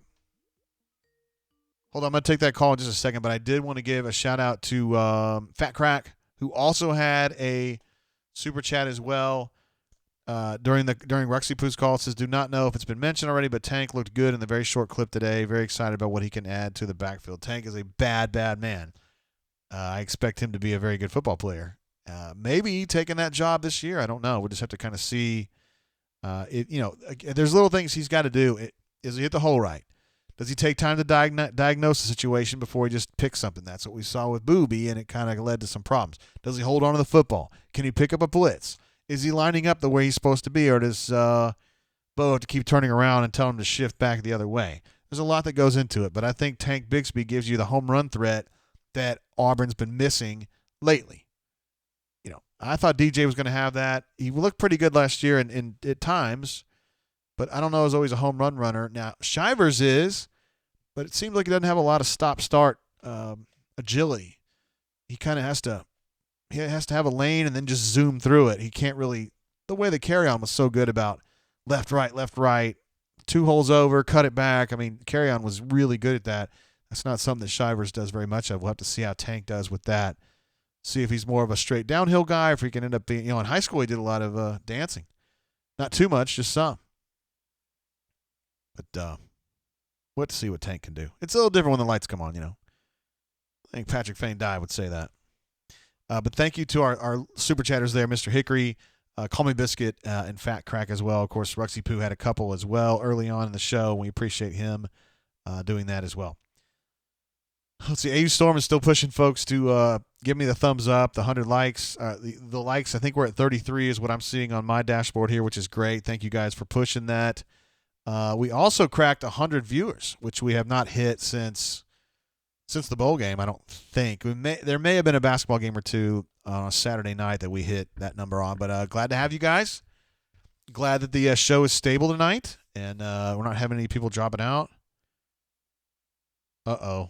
Jeffrey Lee with a little subsequent nugget he wants to drop, giving Jeffrey Lee full credit. He says, no reason to track Duru Gordon's commitment. Uh-oh. Duru Gordon is technically he's a New York City prospect, but he's from Connecticut, which is just a little bit north of New York City, and there was some thought that he might pick Auburn, but when I started looking at the teams he was looking at, Auburn was way out of place geographically, so sounds like he just got word that that's probably not going to go down. So, it stinks. He's an exciting basketball player. But here's one thing. BP and his staff, Stephen Pearl, Ira, Wes, Chadley, all those guys, they're going to get players. They always have. They've got a bunch of players right now. You think they got a bunch of players too, don't they? Where are you going? I was telling him earlier I was nervous about Mads. It's weird. It's weird that I'm a guy and we got anything else? We got any latest? Oh, we still at 9 o'clock is the next one, right? All right, I'm on it, guys. I'm on it. Huh? I know she's got this, but I just want to make sure. Are we good tomorrow? You think we're gonna go? Okay.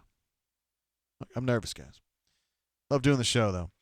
Alpha Tiger says, why did Swoogan Lee? Oh, I'm just kidding. He didn't say that. Why did Jay Lee cost us Duru Gordon's commitment? Ay. Travis J says, I'm late studying for an RN exam. How's Marco Domino seeing that interception? I will get back to this after this call, bro. Hey, caller. Welcome to the show. How you doing? I'm doing absolutely excellent. How you doing, Mr. JT? I'm glad to have you on the horn. Who do I have? You got Mr. Deezer 13. Deezer, my man. What's up, bro? Glad to be calling in again. Dadgummit. Sorry I missed you the last few weeks. Just had some stuff going on. I should be able to catch you right away. I should know it's you right away. I'm sorry that I haven't done that yet. No worries. What's been the latest with you, brother? Just hanging in there, going through what the rest of the world's going through and trying to persevere, just like every other human being. Yeah. Where are you located in a general sense? Currently, I'm in Florida. Okay. But you move around a little bit? I mean, I've got a home in Nevada that is my primary residence, but I've been in Florida for a while, trying to watch after my mother. She's got a lot of health issues and what have you, and trying to keep a lot of the phantom family members away from her and keeping her healthy. Yeah. Man, that's a tough job there. Absolutely. As far as football, man, I know you're fired up that we've got real football going on. They scrimmage today and all that kind of stuff. What's kind of catching your eye so far as football goes?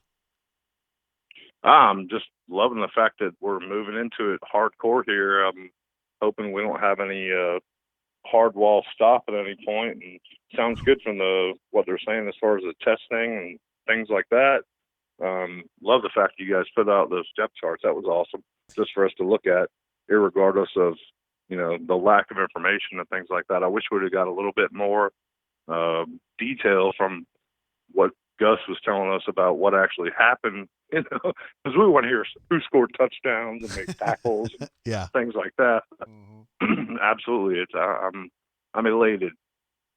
Yeah, me too, man. I mean, we got a business that relies on football, so I'm really glad that we're moving in the right direction. And I love the way Auburn has gone about keeping this thing going in the right direction and being smart, kind of telling the kids you got to take ownership of this. You got to be smart. You've got to encourage other people to be smart about this. And it looks like it's paying off. Two straight weeks with 0 positive tests. That's huge, man.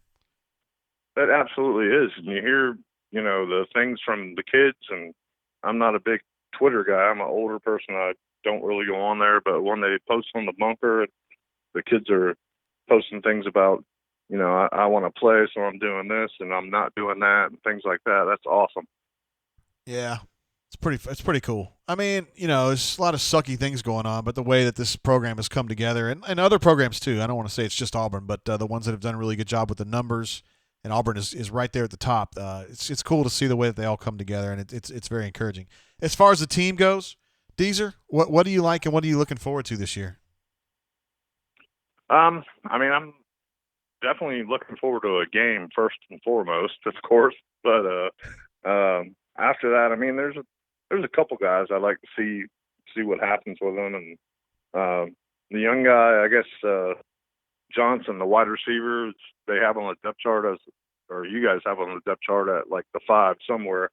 I think he'll actually push for some good playing time. If he gets a shot, he'll do some things. He was absolutely awesome in high school. I got actually a chance to watch him a couple times live. That kid has a lot of heart. He's really, really good. And I want to see what Mark Anthony does at running back and, of course, Tank.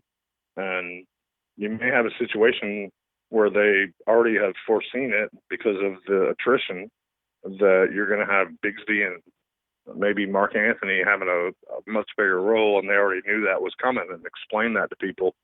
Other than that, I think the offensive line is going to be a lot better than people think it's going to be. They've been down on the offensive line for a few years. We got fresh blood in the coaching point of view. Yeah. As far as the offensive line is concerned, you got a lot of big guys out there. A couple of them have been through some things, and they're going to be able to, like you would say, are they going to be able to move some people? I feel like what they have on the depth chart, or what they should have on the depth chart, that right side of the line is definitely going to be able to move some things. And so, obviously health is a concern on the left side of the line, and I mean, the left tackle is obviously very important. I think if Troxel can stay healthy, he's going to be very good. And even if he can get in there and do something good until Zier is in a position to actually compete, they'll be okay there. So I think the offensive line is going to be a lot better than people think it's going to be.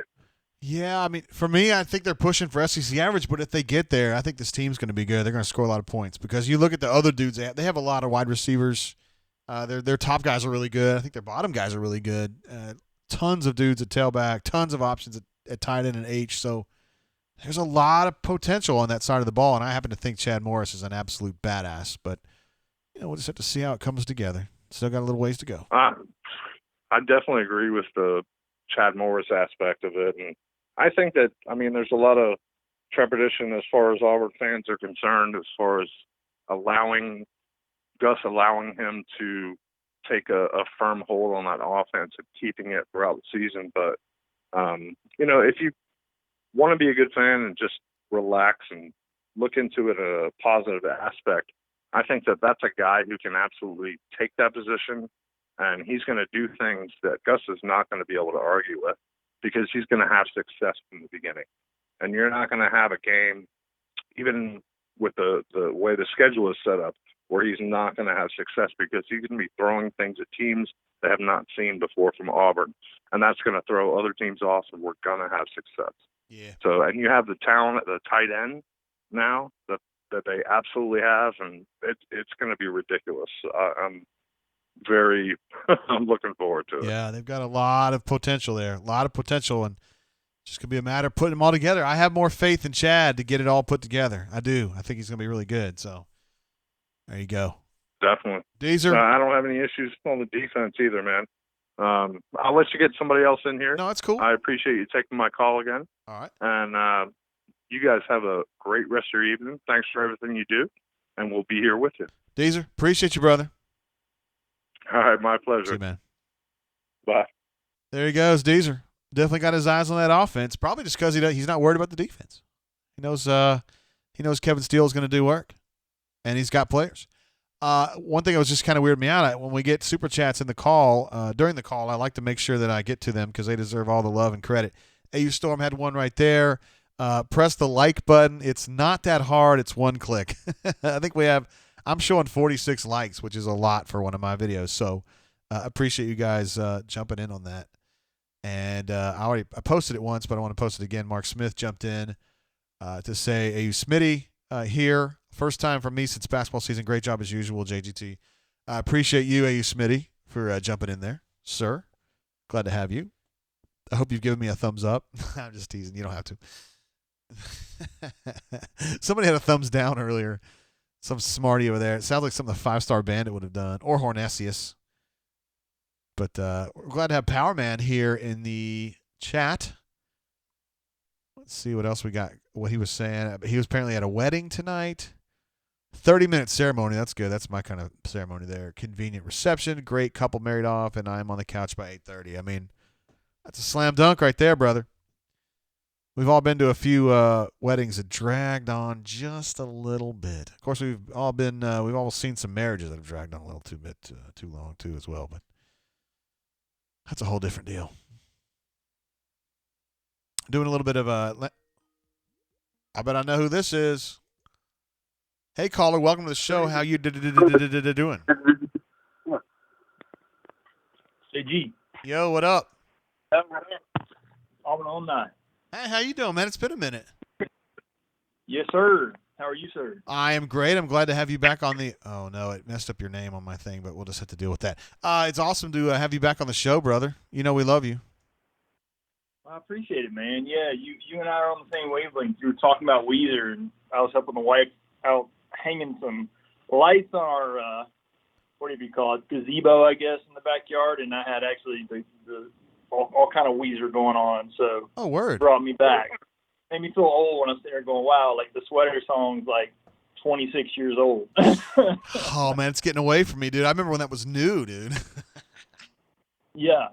So. Yeah, and like I said, props to you because I had never listened to the Silver Sun pickups till you played them as an intro coming in like, God, this must have been, 7-8 years ago or something like that. I should have done that. Got into that.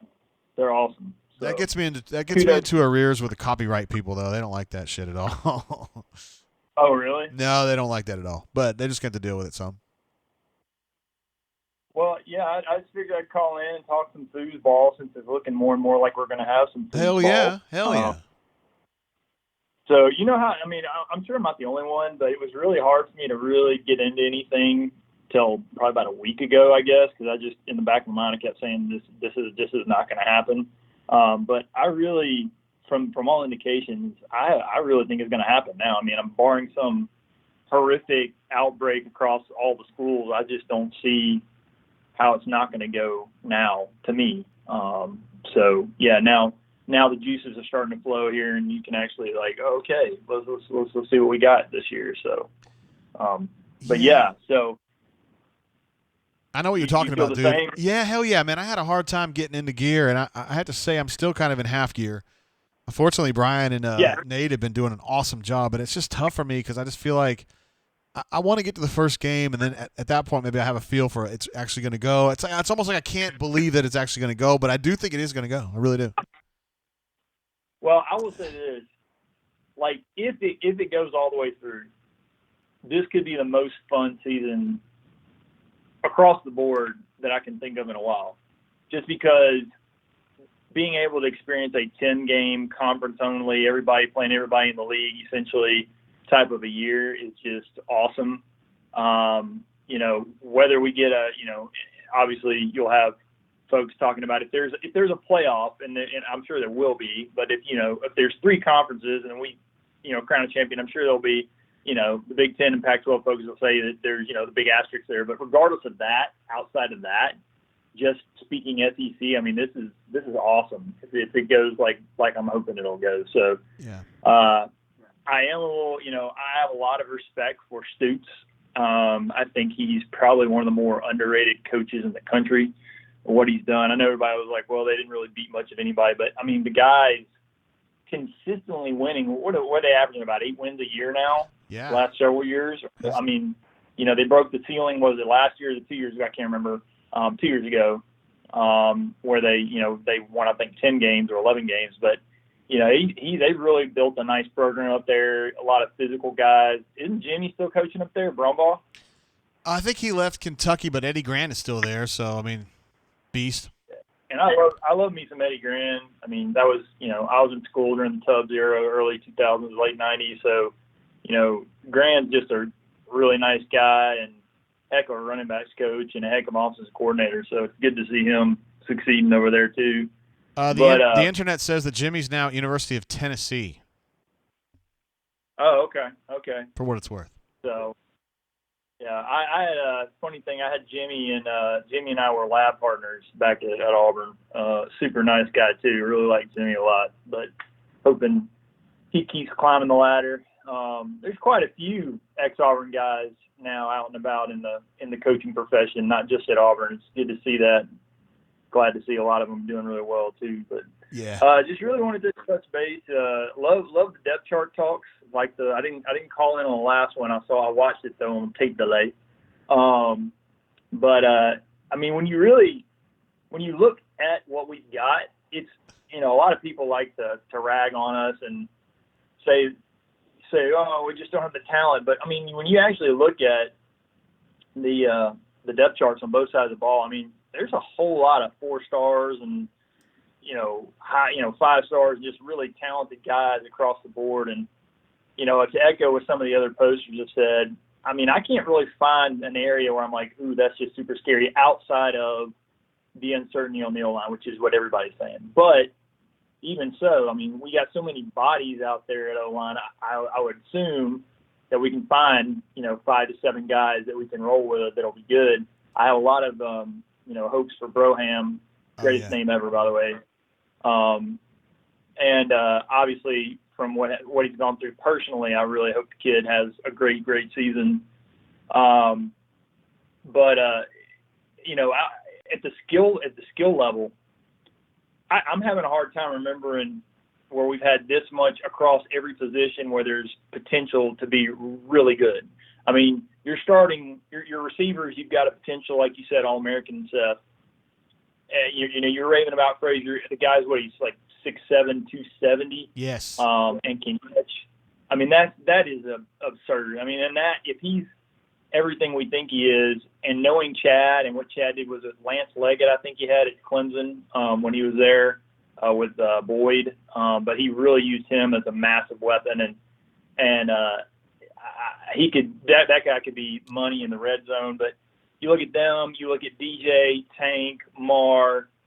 I mean, that everywhere across the skill players, if the O-line is legit or the O-line is solid, there's no team on our schedule, Bama, Georgia, no team out there that I don't think we can hang with. And defensively, there's so much sweat equity, in my opinion, with Kevin and that side of the ball and Rodney, that I have no doubt that the next group of D linemen are going to make major strides and they'll be solid. They got a lot of dudes, man. They got a lot of dudes, particularly inside. It's like they got 6 really good players, and I don't know if they're ready to be stars yet, but they're going to be stars. They just got a lot of dudes, man.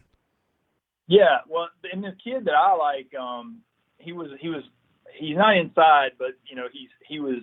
People kind of forgot about him last year because I think he was redshirted, or if he played, it was real sparingly. But Colby Wooden. I think he's going to be a good defensive end. If I'm not mistaken, he packed on quite a few pounds too since he's gotten here. So, but like you said, I mean, there's dudes we don't even know about. I mean, Truesdale, we all remember when we signed Truesdale, it was almost an afterthought, and they said, well, he's kind of lazy. He's not really, he didn't have a good work ethic. He dropped in the rankings. And then Rodney gets a hold of him, and he turns into a really, really good, defensive tackle, playing behind Derek and those guys, and Coinus. And, yeah, I mean, we just got a lot of dudes. But, a lot of dudes. I'm pretty, it's like I said, I'm feeling pretty good. I don't have any area where I'm like, oh my God, we're really thin or shaky here. I mean, corners, we don't know much about these new guys, but I would suspect they'll be all right.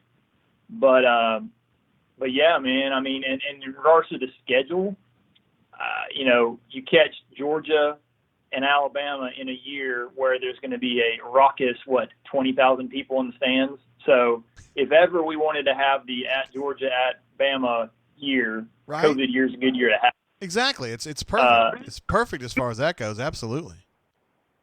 That's probably one of the most interesting things, at least me, and not just Auburn, but across the conference, is how is that going to affect games where really going on the road, if you're in front of 15 to 20,000 people, I mean, that's got, it's going to be really interesting because you don't really have that home field advantage like you normally have. And, we all know what Jordan Hare's like with a raucous crowd at night.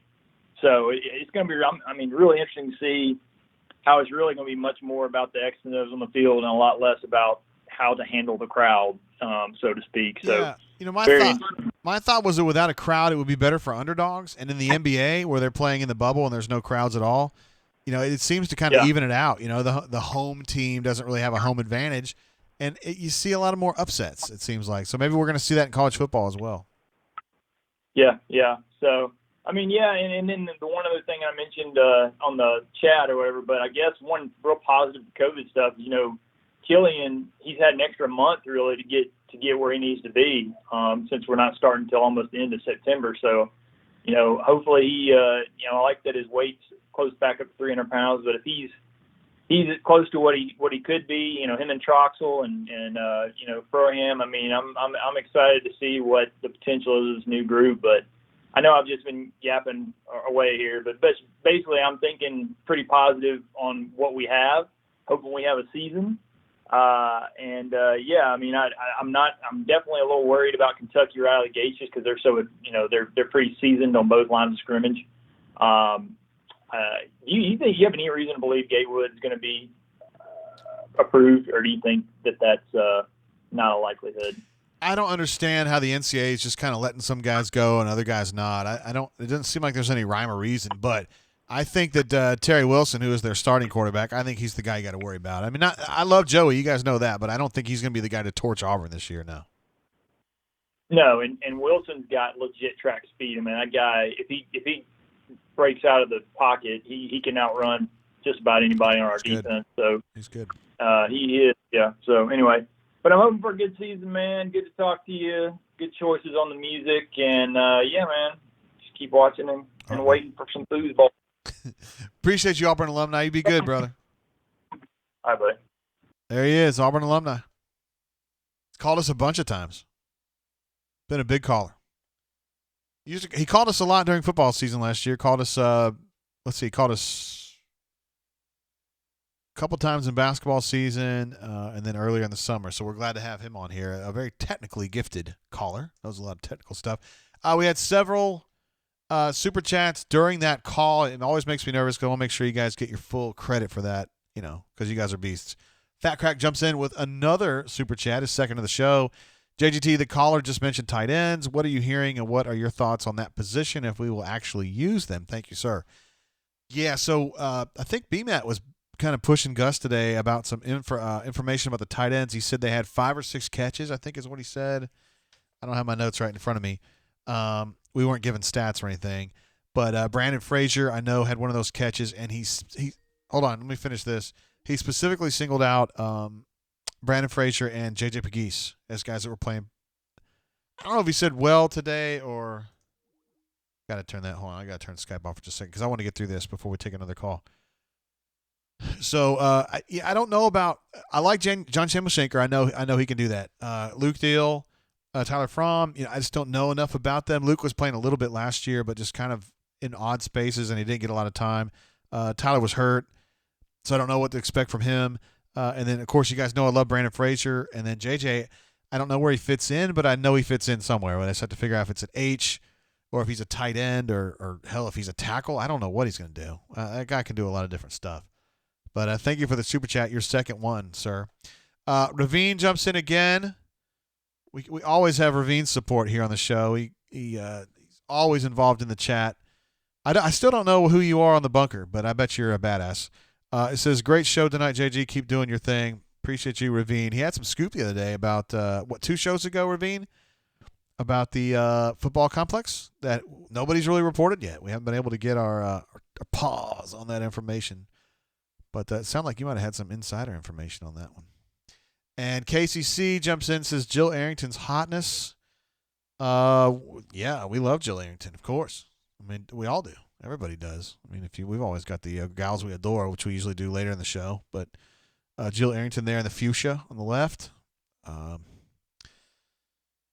Generally, I say that's the hottest girl I ever saw in my life, personally. Like to actually see, and I had lunch with her, I guess, at University of Georgia. I mean, she sat at my table right next to me when I was sitting with Krista Turner from the Columbus Ledger Inquirer at the time, and Lori Dan from the Auburn Opelika News at the time. Opelika Auburn News, excuse me. And so that was wonderful. And then Tommy Lahren over here on the right, which I don't know how you guys feel about her politically, but just we I know how we feel about her Hoddley. Yeah, for sure. So thank you for that, KCC, and also Ravine and Fat Crack for another one. I had to turn off the Skype there, but I'm going to turn it back on. If you were the one calling, I'm sorry. I wasn't trying to excuse me, I wasn't trying to cut you off for real. I just want to get through that. I don't like super chats hanging out there like that. All right, Skype's back up. I don't know who that is, but I'm going to check. Hey, caller, welcome to the show. How you doing? What you doing, Jay?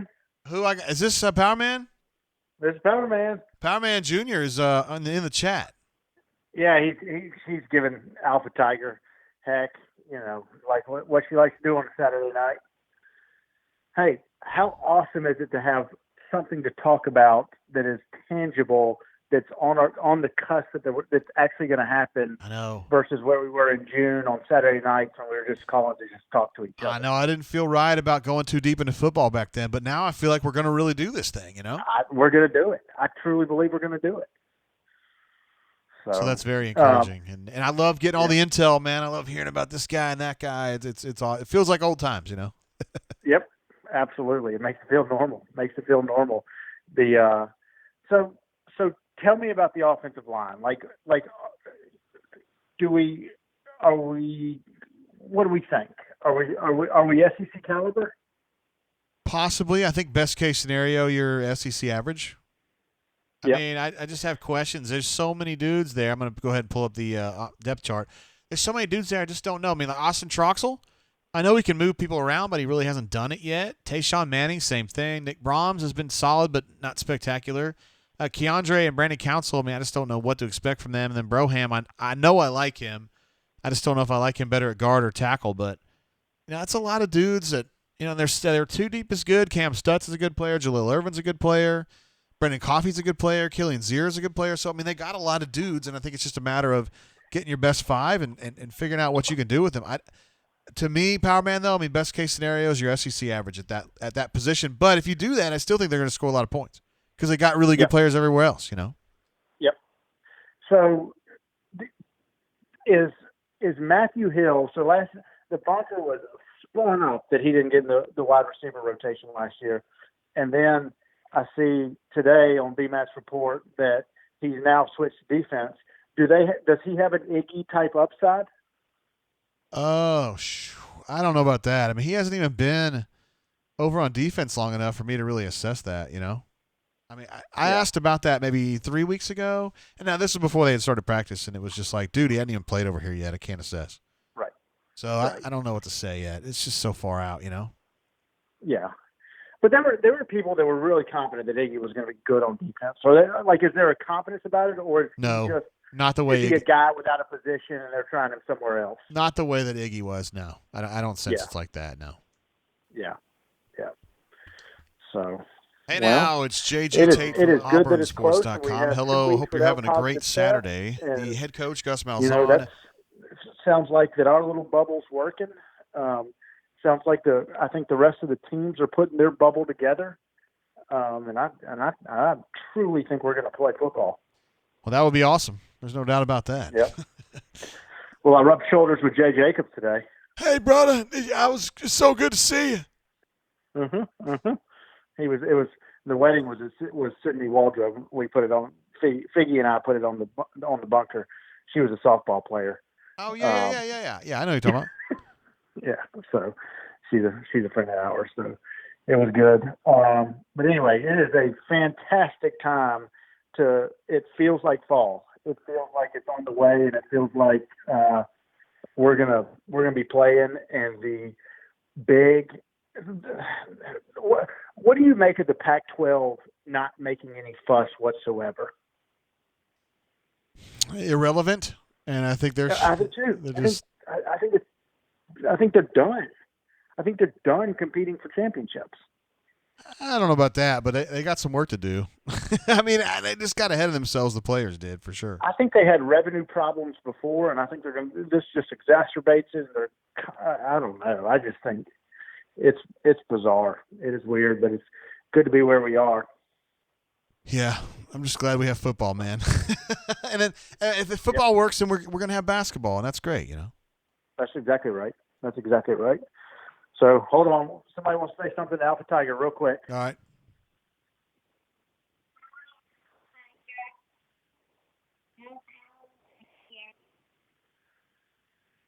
So anyway, All right. Little Power Man wants to say hello to Alpha Tiger. All right, cool.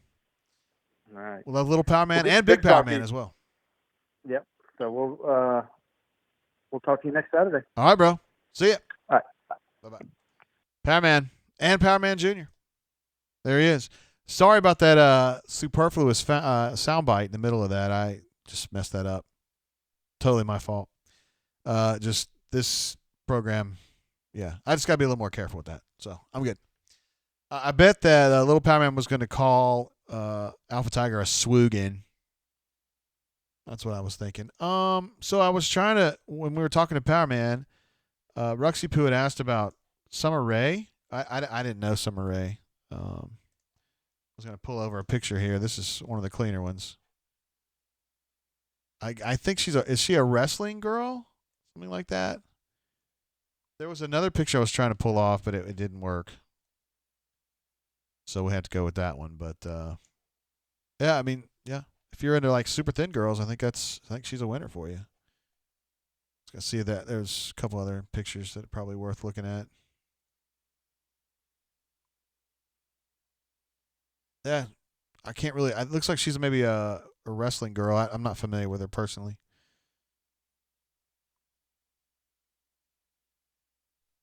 Yeah. So she would definitely count as a gal we adore. I think that's fair to say. Ruxpin says, no, that's not her. Uh-oh. All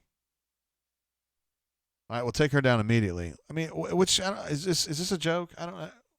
She's not the wrestler? I don't know. Look, man, I'm 48, so I mean, I'm kind of out of it. I mean, I have to kind of go with what you guys say on this stuff, you know.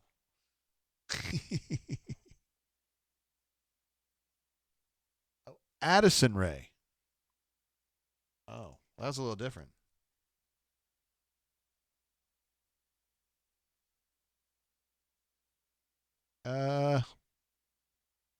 It's hard to find the pictures that you would probably want. I don't know. Is that who you're talking about, Rux?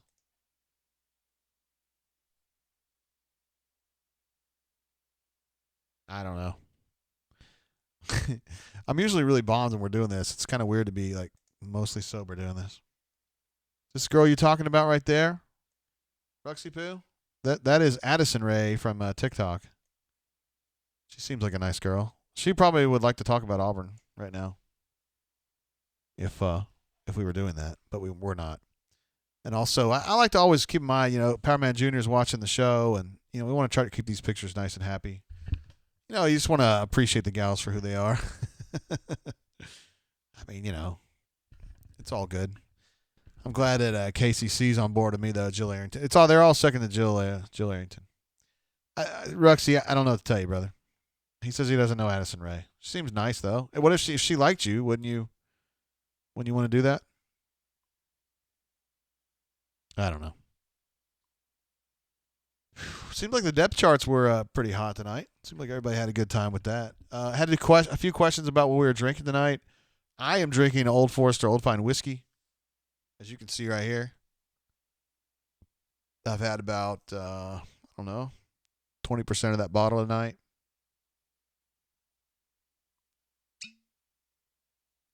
And it's good. I'm trying to figure out exactly what Ruxy Poo wants on this picture because I want to try to do what he wants, but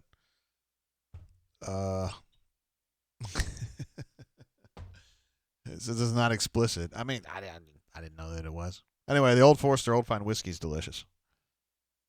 Little Power Man, if you're watching, this is not something you need to be drinking until you're 21, but I'm sure your dad would enjoy a pour.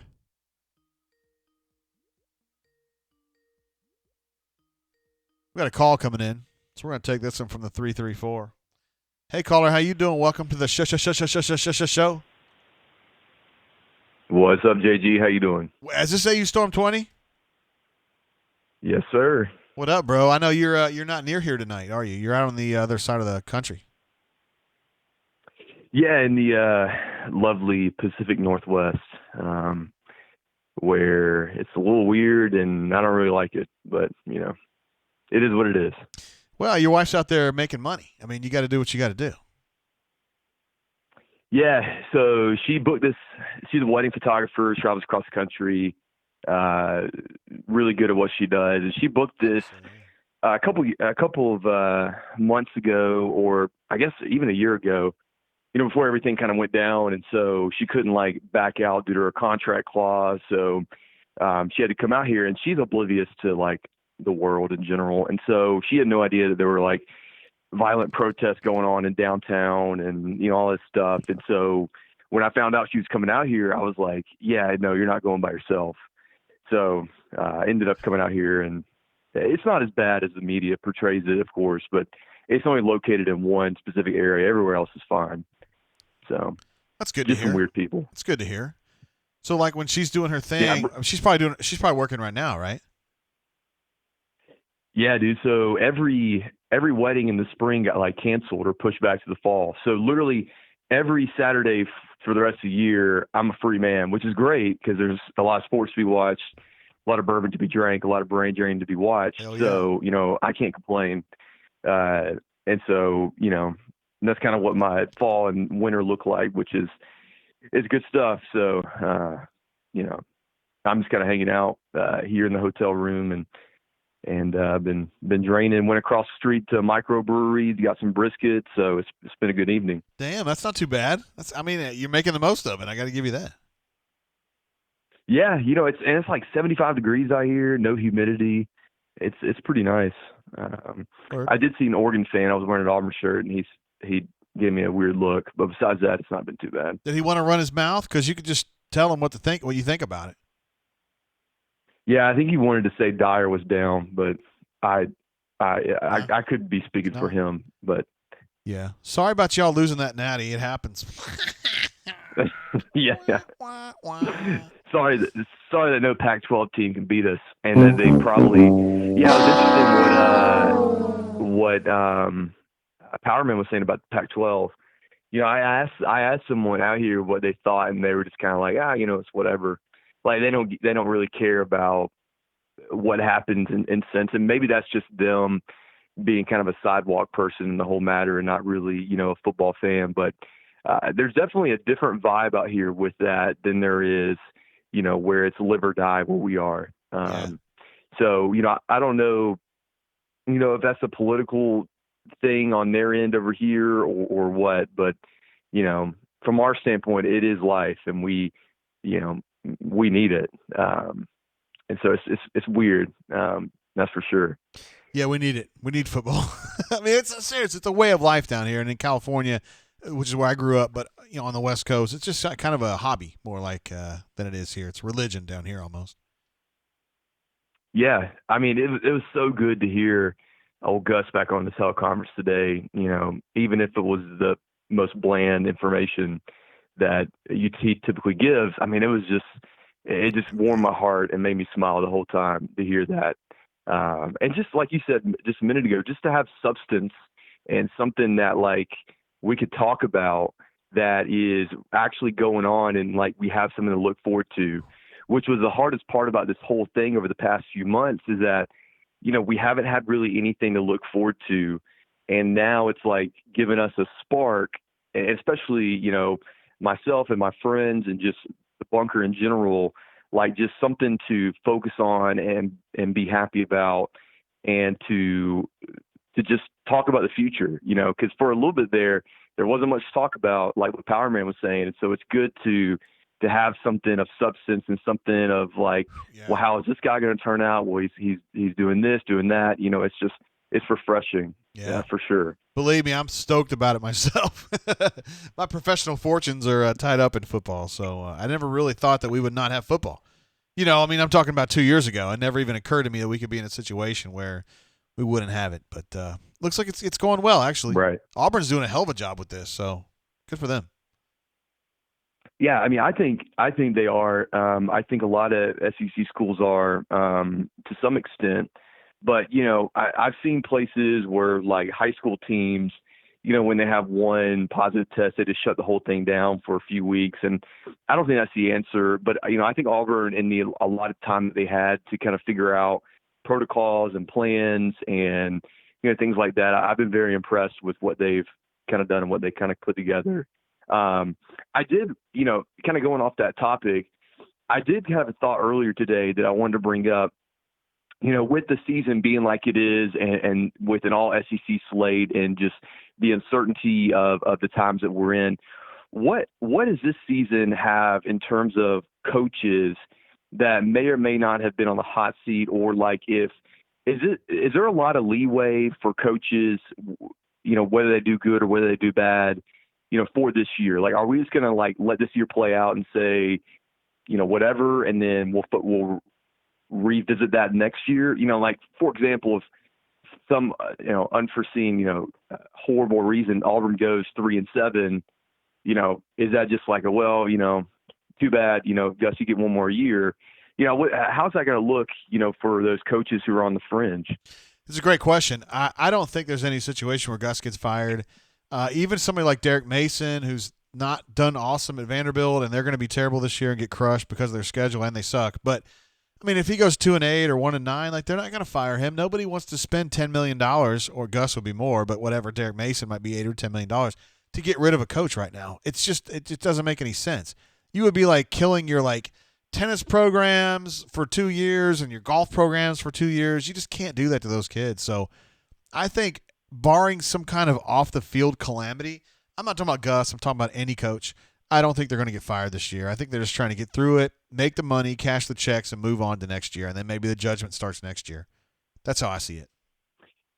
Yeah, I would agree. It just feels like this is just a kind of get through it season. Yeah, for sure. And now I don't know, that's our thought process now. And if when it gets started, that mindset shifts. For instance, I'm a Braves fan, and the first game of the year is man, it's so good to see baseball back. And then they didn't score a run the whole game, and we're like, oh, crap, we suck again. I'd rather not just watch it in general. It's I don't know what that mindset's going to look like come the first snap of the ball. But I was just curious about what that might look like and what that's all going to look like. And, if it's just, hey, let's just try to get through this year, and then hopefully everything calms down and this thing goes away, and then we can refocus that the year after. Yeah, but I think you just have to put the judgments on hold. And I know there's people out there, Alpha Tiger's one of them, who's just really down on Gus, and I understand why the frustration's there. But at this point, man, you just got to get through the year, cash the checks, move on to next year, and then we start over. I think that's kind of the way it looks. So yeah, that's the way I'm looking at it. Is Mark Anthony Richards now the wheel route specialist? It looks that way, doesn't it? I think he is going to be a receiver. I think he's going to receive the ball more than he's going to get it handed off to him, if you want to know my opinion on that. He had that one play in practice. He burned Britt, and it got caught on camera. But Gus was sitting there that's pretty good right there, Not bad.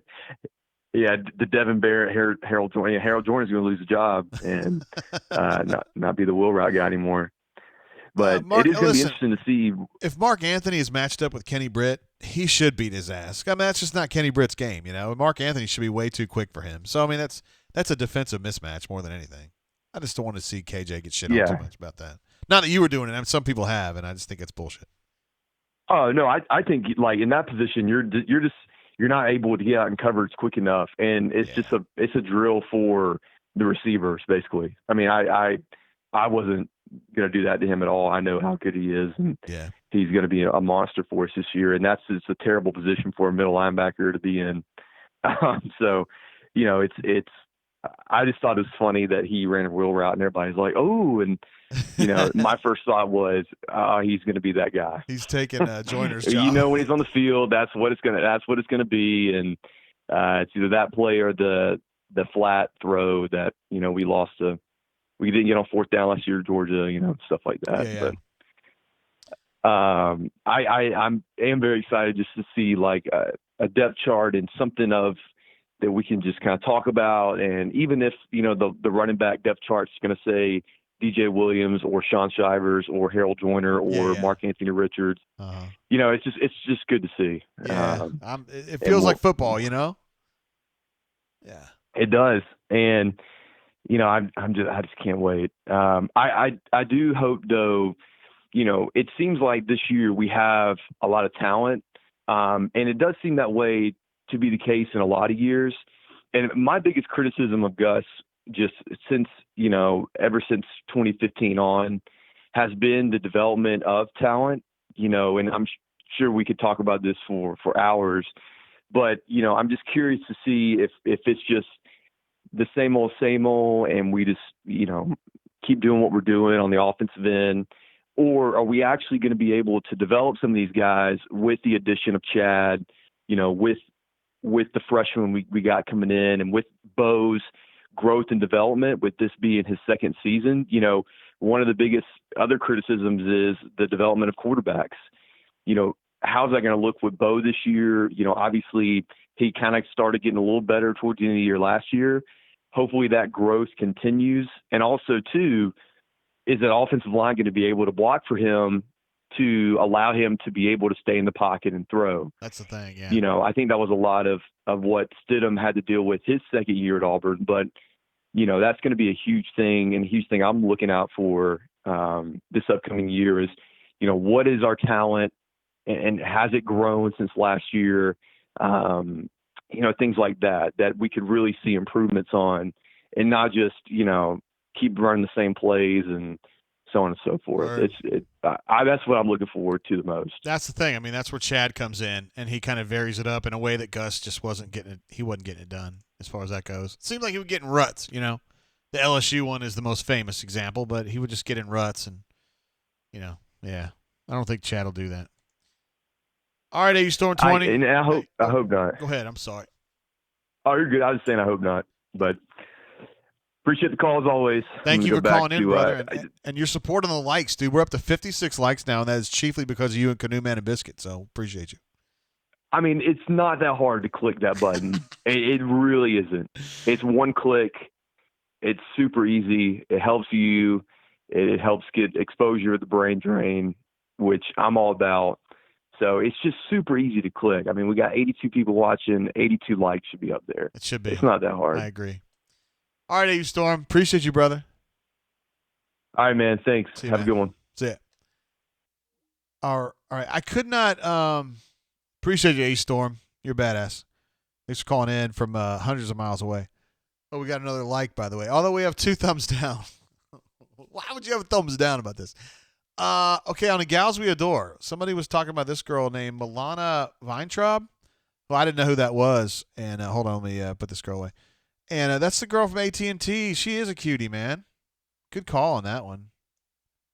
That's as big as that one will get. And then this one here. That's the girl. That's the AT&T chick. She sells the phones or whatever. She is cute. Short though. I don't know if you guys are into short chicks, but she's definitely very, very short.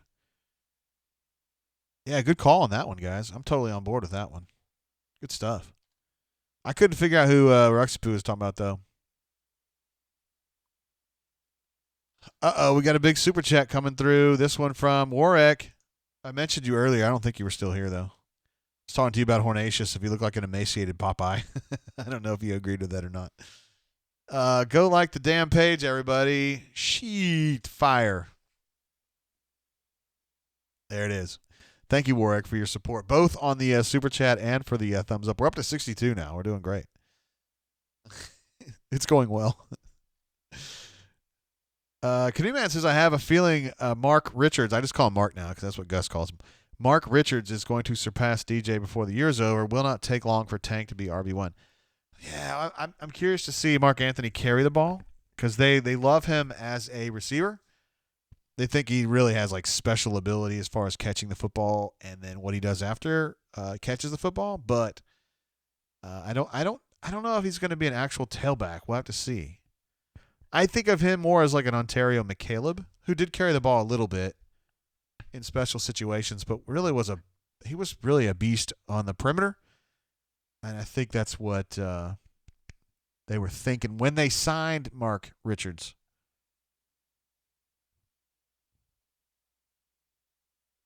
Let's see what else we got going on here. I was still trying to figure out who you guys were talking about. If somebody wants one of the Gals We Adore, I definitely want to come through on that.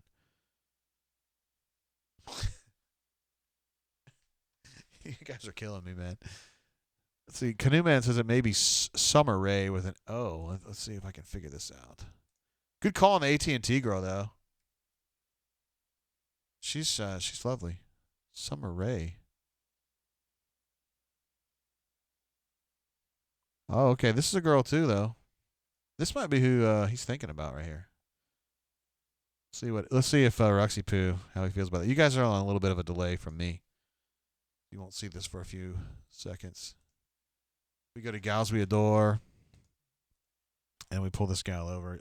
I think, yeah, Roxy Poo's probably going to like this girl. Where did she go? Oh, no, I've lost her. Where did you go? No. Well, I don't know where that gal went. I lost her on my desktop. It happens sometimes. Oh, that's why. It's tricking me on that one. Dadgummit. I'm sorry, guys. I don't mean to be delaying on you guys here. Oh, there you go, Rexy. I got one for you, bro. I got one for you. This guy you're talking about right there? Is that the one you're talking about? Roxy Poo? Could be.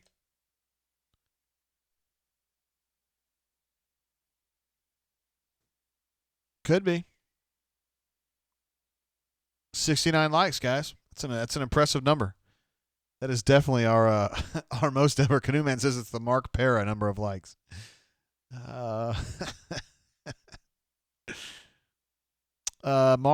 George Merritt says Mar is definitely a tailback. He's KJ 2.0. We'll see. He's going to get a shot. There's no doubt about it. But when I used to talk to him about what they liked most about Mark Anthony, Gus said it was because he was such a great, incredible receiver of the football, which, I mean, Barry Sanders was a great receiver of the football. Marcus Sound was a great receiver of the football. Roger Craig was a great receiver of the football. So you can be that and also be a badass tailback. You know, they're not mutually exclusive.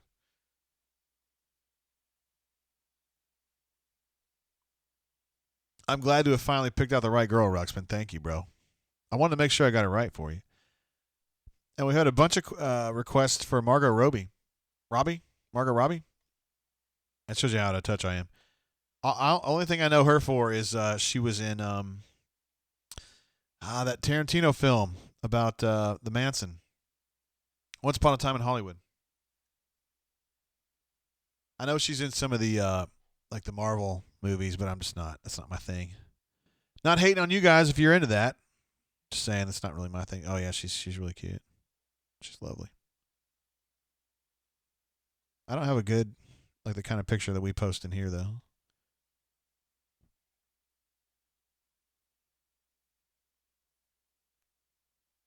Kind of an old school. She's got an old school vibe to her a little bit. Margot Robbie. She's cute though. 100%. No doubt. Oh, she's in Wolf of Wall Street. That explains why I missed that. I didn't see that film. I didn't see it. I've kind of meant to see it. I just hadn't picked it up. You guys are going to be surprised to learn this, but I don't necessarily see as many films as I should. Even though I'm 48 years old, I still watch a lot of streamers. And I play a lot of FIFA.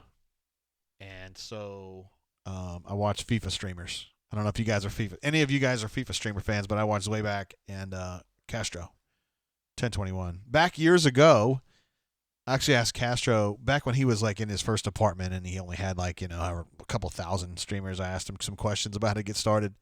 And he gave me some advice. And now he's like the #1 streamer on YouTube or Twitch or whatever. He's huge. He's a lot of fun. He's a good dude. He's a great streamer too. He's very entertaining. The best, I think. Probably talking nonsense for you guys who are not into FIFA streamers. Now, one thing I want to tell you, Ruxy. Now, this is not the right girl. Hold on, let me bounce back here. Let me get back to where we want to go here. This girl you had not asked for, but this girl I think you still might consider. This was the Summer Rae that I thought you wanted in the beginning. I don't know how you feel about this girl. My guess is that you're probably a fan, but I don't want to speak for you. I don't want to speak out of turn. See, Alpha Tiger has, this is a great question, believe it or not. Why doesn't Anthony Davis shave his unibrow?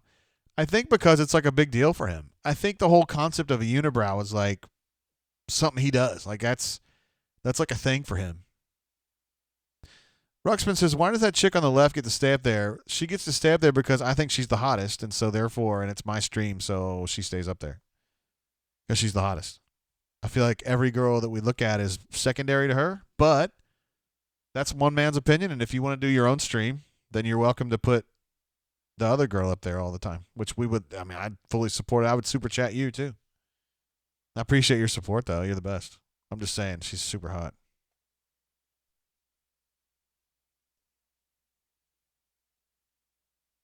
Uh-oh, D Lucky straightened me out. Says she's DC, not Marvel. Get that shiz right. You know what's crazy? I don't even really know the difference. I mean, I know there's a difference. I know it's two different teams, but I don't know the difference. Not really. So anyway. Oh, wrong. I got the schedule. Didn't mean to do that. Sorry, guys. Boom, we're back. Alpha Tiger says it's Unibrow Awareness Week. I was hoping that Power Man Jr. is going to say something funny to you, Alpha Tiger. I was hoping he was going to call you a swoog, and then I couldn't hear what he was saying. Maybe he called you a swoog. I don't know. Let's see what my man KG says here.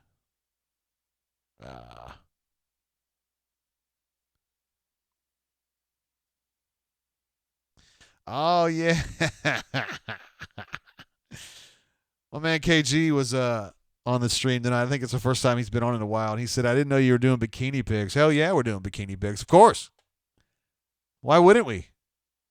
Isn't that girl lovely? I mean, if you're into really thin girls. I'm not myself, but I mean, a lot of people are, and that's great. I mean, listen, man, I'm totally open to, whatever ideas y'all have on these. I like just kind of taking requests on that. Lots of different ideas on that stuff. So many good ones. That was a great call on this girl, the AT&T girl. She's cute, man. Let's see. Alpha Tiger says Tate trying to put words in his caller's mouth. Tate is fake news. How dare you? How dare you? You're a bad person. I'm just kidding. You're not. Some other gals that we had the other day, Abby Hornacek, which kind of weirds me out because, I mean, her dad's like Jeff Hornacek that we used to watch back in the day. Kind of bothered by that. Shannon Spake, who everyone likes. I mean, of course, she's a great reporter. Tommy Lahren. Everybody likes her. I mean, you don't have to like her politically, but you got to acknowledge she's pretty hot, though. Ali Wong, who I wasn't familiar with, but she's cutie, too. There were other pictures, too, that I had of her, but I hadn't finished them up with. Oh, sorry about that one. Gosh darn it. And then Allison Stokey, the pole vaulter that Hornacius was so into it. Ruxpin says that Power Man called him Beta Tiger. I didn't hear that. That is absolutely brilliant. I wish I hadn't missed that. Hey, caller, welcome to the show. How you doing? I'm good, JG. How you doing, bro? Hey, I know who this is. It's D Lucky. What up, bro? What's happening? Well, we were going my through connection better. I was trying to get Is Ruxy my connection better than B-Matt? Hell yeah, it is. I can hear you. That's ahead of your B-Matt right there. Okay. Man, what a weird call last week when we realized you were the Thread View King, and you got so much support on the bunker. It was like, oh my God, you're my guy. Yes, I like I said, it was very passionate, and but it's over. It's been a long time, man. And we have our moments, and then we recover. Man, I was around when you posted your first article, and look where we've come from there. Look where we've come from there. I was just like a beat writer, and now I'm actually a streamer now, D Lucky. Exactly. I mean, people wanted to light you on fire when you dropped that thing. Yeah, you're right. So, yeah, but we got well past that. I think so. Sure, of course. No, I was trying to say that the people had your back. They were like, "Yo, we missed Threadview, and you're our champion, D Lucky." I get that. Yeah, I just equate it to time has has changed my perspective. Again, Word. I just want to say for the record, we did not have a quote function at that point. Word. So that was a big difference in them. So quote function is critical. You know, that's how you keep up with who you're talking to, and that's what the Threadview people wanted. That was your passion, wasn't it? Exactly. That was it. You're in a conversation with somebody, and somebody says something. You're like, "Who are you talking to?" I was talking to such and such. Well, he wasn't talking to you. So, and you end up spending half your day explaining who the hell you were talking to, just what you were trying to say. Exactly. And all you wanted to say was that JG didn't mention Schwartz on the radio program. That's all I you can't want to believe get that out. dude was banging on me for that of all stuff, man. Damn. Yeah. Hey, you know, passionate. The crazy thing about I get what you were trying to do. The folks who listen on, you know, the radio don't have the access, and they're not going to hear the names like the people on the bunker on this show hear them. So you try to throw a couple of names out there that they otherwise wouldn't hear. Everybody knows who Schwartz is. That's not a new name. It's not anybody that anybody that's followed Auburn with any kind of regularity would know. So yes, Schwartz is going to be a part of the offensive, of course, plan, and got to be helping stuff out. But we knew that already, right? We knew that. Exactly. Yeah. So let's give a couple of other names for people to look out for. That's what I was thinking. I like that approach. Yeah. Hey, Jay Smith says that Threadview reminds him of Gateway Computers. I don't know how you feel about that. And Canoe Man says, please ask D. Lucky to speak only in a British accent. I don't know if that's like a Kornheiser joke or what. It absolutely is a Kornheiser joke. All right. Let's use the Reese, Canoe Man, and Leif. Yeah, I the accent. It's a running joke on the show. Okay, gotcha. And it fooled me for a very long time. I'll say that. Hey, Aren't you fired up to have some football to talk about, brother? Some actual real tackle football? Man, it's starting to feel like fall for real. I mean, I was sitting there. I'm calling now because I was watching the Braves, so they just had their walk off. So I wanted to check that out first. So this is like the first real conflict that I've had with the brain drain, a good baseball game, and I'm just like, this is going to be great. I'm so looking forward to the fall with actual football on, and I'm trying to figure out whether I'm watching the game or if I'm going to be on listen to the show or both. And I'm really excited, man. I just hope we don't screw it up. We're close. Auburn is not going to screw this up. Missouri might screw it up, and Vandy might screw it up, but Auburn ain't going to screw this up. Gus won't let it. Coach Gus will not let it happen. Well, I see that. I just see there are enough people who are at other locations that shall remain nameless. Yeah. That got the whole bleeping place shut down this week. So maybe this is enough of a warning that they get it together. But, one school could screw it up for multiple other schools. So we don't want that to happen. Yeah. We want to get there. We want to get there. And it's just too easy. That's the other part of it.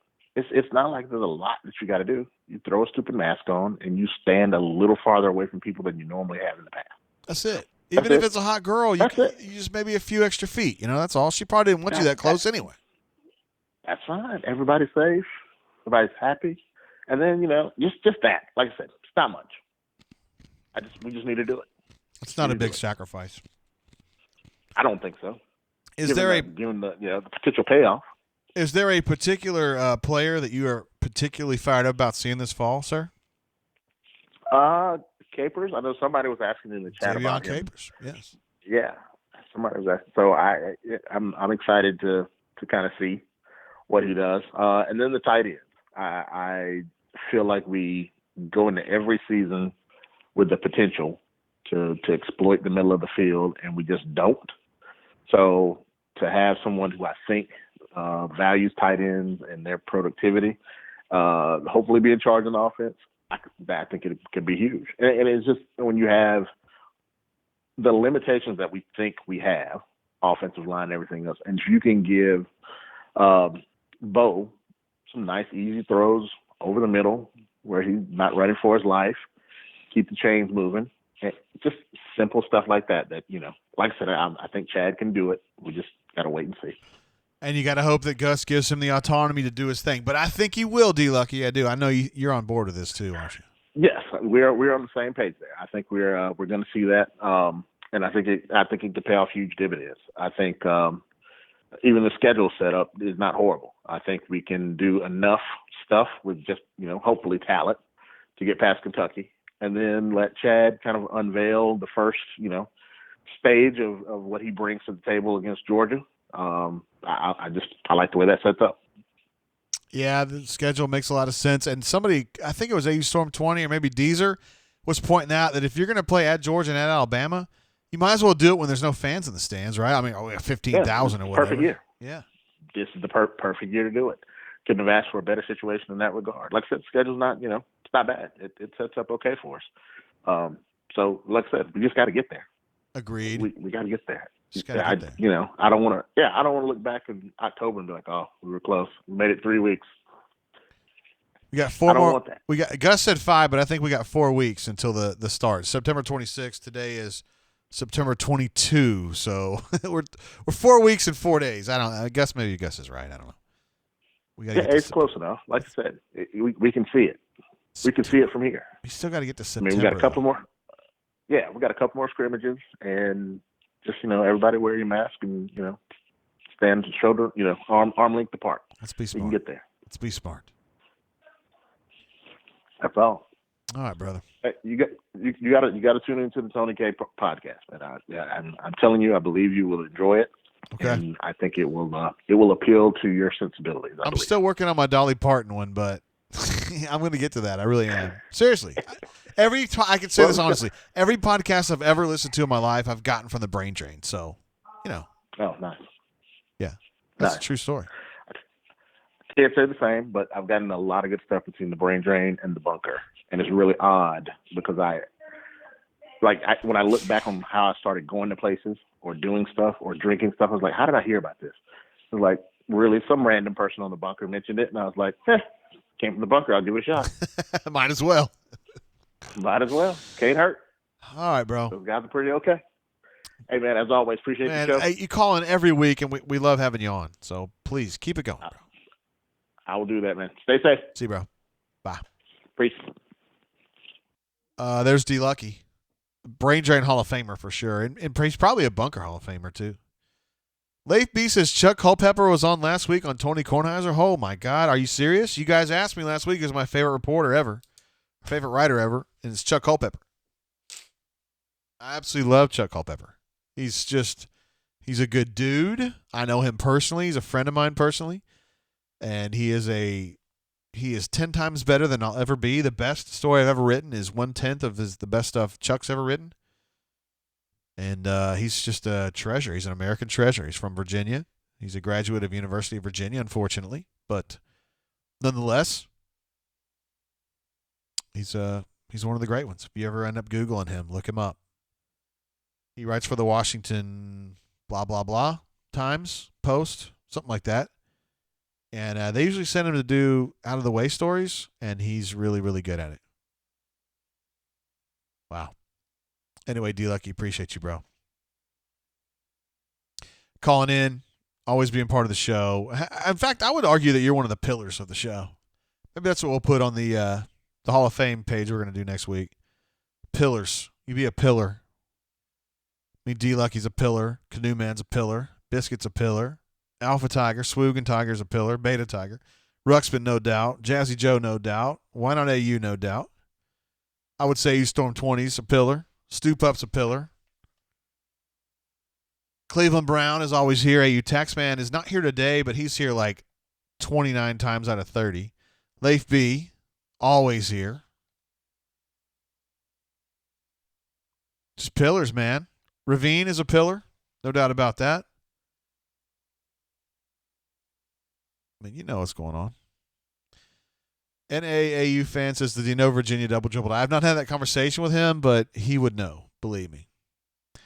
D-Lucky says Pat 40 was on Tony Kornheiser as well. Why did you have to bring that up, bro? Pat 40 sucks. I'm going to have to expunge myself from that conversation.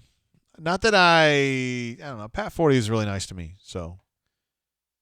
Yeah, he's like 100 times bigger than I'll ever be, so I don't want to sit there and rag on him. I'm not going to sit here and rag on him at the end.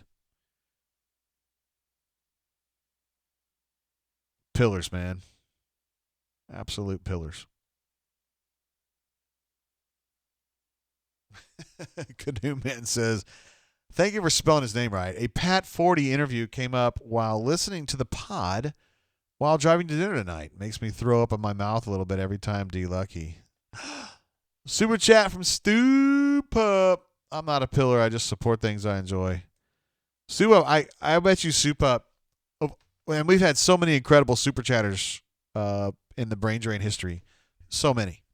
Ruxy Poo, who is here with us tonight, is absolutely one of the absolute all-stars. But Stu Pup, I think, is super chatted every single show we've done. I really believe it's 100%. So, absolutely a pillar. I wish there was a way I could kind of put pillar or whatever next to those names. That'd be pretty badass. But appreciate you, Stu Pup. Thank you, sir. Always here for us. Ruxpin says, Ravine owns one of my favorite and weirdest calls. When his friend called in for him, yeah, that's exactly what happened. He had like an interpreter or something.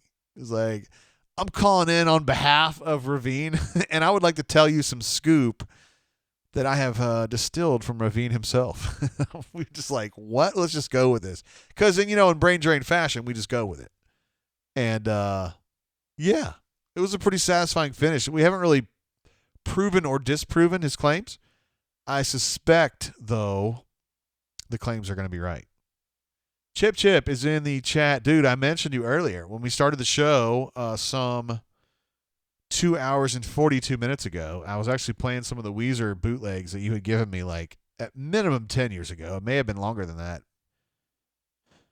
And I was like, yo, Chip is the man when it comes to Weezer bootlegs. I don't know if you are now, but appreciate you giving me those. And I still have them. All that, like Mikkel and Carly and the stuff from way back in the day. I had a dope nose from the SS2K thing. So that's my favorite viewer version of that song. Hey, caller, welcome to the show. How you doing? Fire that swigging gas. What's going on, bro? Not much, Tater. How you doing tonight? It's great to have Alpha Tiger on the line. Some might call him Beta Tiger, but I wouldn't do that. I wouldn't disrespect you like that, bro. I don't know who would, honestly. Ruxy Poo would. I think he would absolutely call you that. Well, Roxy's going to be Roxy. Well, yeah, he's just going to be. He just happens to be a Hall of Famer, but I mean, you're right there with him, so it's all good. Well, what's going on tonight, Tater? Well, I mean, I'm learning about some new gals. I had no idea who they were. That was good, and the gals we adore. And also, I want to say, Alpha Tiger, as great as you are on the show, obviously, we love having you on the Brain Drain. But sometimes you mix it up a little bit on the bunker in a way that it makes me feel a little bit bothered. Yeah, I've been kind of on edge lately on the bunker, so I do apologize. I appreciate some leniency you've given me. I'll try not to push the bounds as much as I probably have been in the last couple of weeks. I feel like Stu Pup really. I'm not Stu Pup. Stump fan. Stump fan tends to get you going a little bit. Trump is a unique individual. Bless his heart. I guess we can all pray for him a little bit. But. Well, he loves being the victim. He loves it. He absolutely loves. Excuse me, Alpha Tiger. He loves being the victim. It's like he tries to get you guys mad at him, and then when you get mad at him, he goes, "JG, they're being mean to me," and it's like, wait a minute, you started this, and it just goes back and forth. There was one thread that posted a meme that was about Piper Perry, but it had the word Trump in it, and apparently he reported it, and 30 comments in, Jeffrey Ray was like, can you actually believe multiple people reported this saying it was political? And then the thread did turn political, more just me versus Stump, and that was probably one of the threads you're referring to, but just I need to just not necessarily take the bait and just kind of ignore him. Yeah. I had a guy this week, Alpha Tiger. Now, this would definitely be swooging material. There was a guy that got into a fight with Stump Fan. He got reported. I thought his comments were so far out of the line, I ended up banning him. And then he started ragging on me because he says that I play favorites on the bunker, and the proof is that I won't ever take his call on the Brain Drain. I only take it from guys that I like. Well, I mean, how many times have you tried to call into the Brain Drain? Does that sound like a swoogin? Is that swoogin behavior or what? That's pretty swoogin behavior. I'm not sure who it would be, but I mean, I'd say there's been times where even I've tried to call in and couldn't get through. So If you try once throughout the entire show and you don't get through, then you're, I guess swoogan would be a more polite term to put it as. It's very snowflake-like. I mean, come on, dude. Well, you never took my call on the brain drain. I'm like, you think I'm sitting here like, oh, I'm not going to take Alpha's call, but I will take Power Man's call. I mean, I just take the calls as they come in, bro. I mean, I try to be fair, egalitarian, even. I mean, I think there's a couple numbers that you recognize, and you probably know who it is when you pick it up. But I don't think I've ever seen you react like, "Oh, I see that number." Like, no, I'm not calling. If it's time when you're not taking the call, you're more just like, "Hey, I'm trying to get through this real quick. Call back in 45 seconds." And if somebody can't wait that long, then that's on them. Yeah, that's how I feel, dude. I like pretty much everybody on the bunker. Like, seriously. I mean, you guys are all customers at one level or another, but I don't look at it that way. Like, I look at y'all as kind of like e-friends, and I mean, you've been hard on me before, Alpha Tiger, but it's all good. I probably deserve some of the shit you gave me, and I like you. I respect you. I'm glad you call in. I think you're a good bunker poster. I mean, so what? Who cares? Yeah, I mean, we go from, I think we've had our highs and lows, and goes back and forth. But like you said, sometimes I think we're both similar in a lot of ways. We just kind of get our mind made up. It's hard to change sometimes, and but that's just who we are, and I think we come to some sort of agreement to where you say back off and I back off, and then I'll start pushing the buttons again, and kind of get back there and ease up again, whatever, back and forth. But anyways, so how did you think the scrimmage went today? I mean, obviously, it's hard to get any sort of read from comments Gus makes, because Gus is just Gus. Yeah, I was just trying to. I mean, he just played so many people. They went 4 deep. They didn't use the starters very much, the guys I thought were starters, so it was just kind of tough to really gauge. But I know that Brandon Frazier had a couple catches, and that guy is an absolute badass. I've talked about it too much on the show to the point where you guys are going to be like Tristan Davis on that, but I mean, for real, that kid can play, and he's going to be a big part of what they do. So let's wait till the next scrimmage, and I'll get some better intel. And I think they're playing rotations. Next scrimmage will be more in line with something meaningful. Today they were just trying to play in everybody.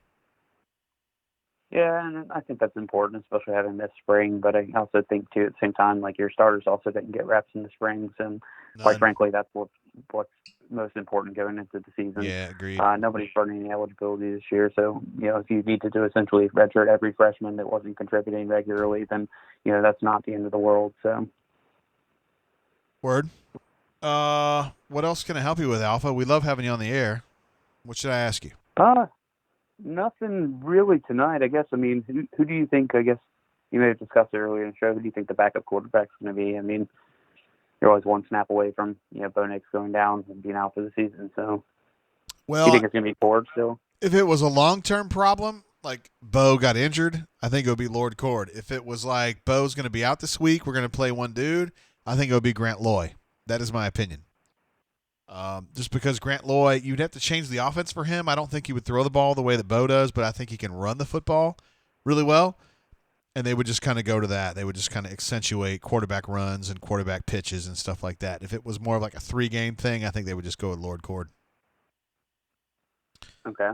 Another question I had too is, there's been some talk this past week about, the offensive line seems to be, exceeding expectations from the preseason, at least according to bunker standards. But you always kind of wonder with that too, is the weapons we lost across the defensive line last season. Do you think that's more attributed to the inexperience on our defensive front going against the ones on the offensive line, or do you think that our offensive line, along with that new coach, is really just changing things up for the better that much? Yeah, I think Big Nell, I think he's just pushing physicality and winning your battle instead of, JB was more about technicalities and hand placement and stuff like that. I think Big Nell says you need to go in there and whoop his ass.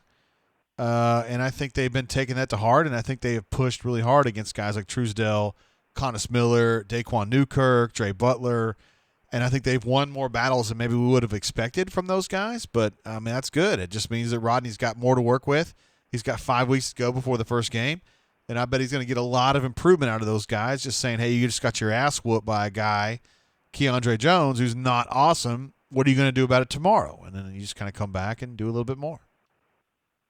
Do you think that, you said obviously you think that's pushing Rodney's defensive line also to give them reason or motivation to improve. Do you think that maybe the offensive line being softer in the past, putting it, I guess, more blatantly, do you think that that's kind of held back the defensive line from being able to improve and maybe maximize their potential in recent years? Yeah.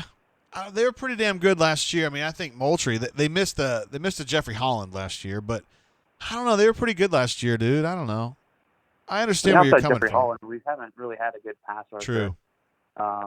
Under Rodney, honestly. I mean, that's true. You've had decent guys, but really Holland was the only one that was, even close to like top 5 or top 8 in the SEC in sacks.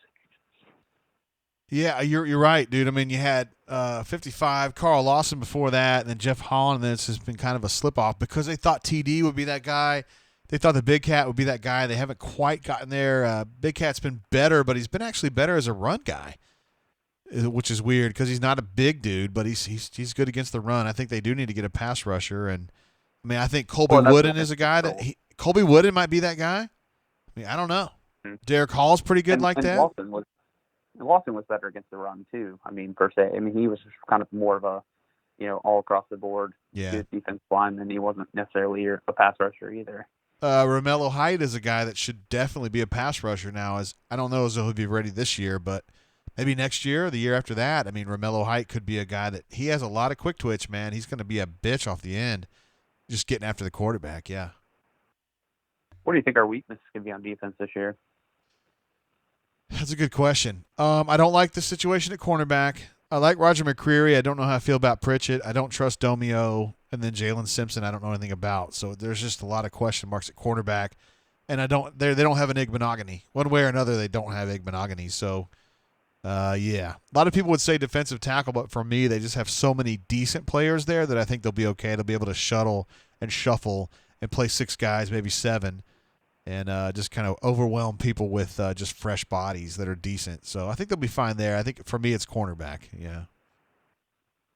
And I guess kind of my last question I kind of asked, but I think you're on a call in the middle of when I posted this question. But, there's been a lot of talk if Joey Gatewood's going to be starting for Kentucky if he gets his transfer waiver approved. Is that something we should even be really concerned about? I mean, frankly, he didn't come close to beating out Bo Nix in the quarterback competition. And also, I mean, we know his weaknesses. Eddie Graham's done a pretty decent job there as offensive coordinator, but he's also never really been – he's not a quarterback coach or a quarterback guru or anybody who's really going to raise his, level of play especially over the course of one offseason.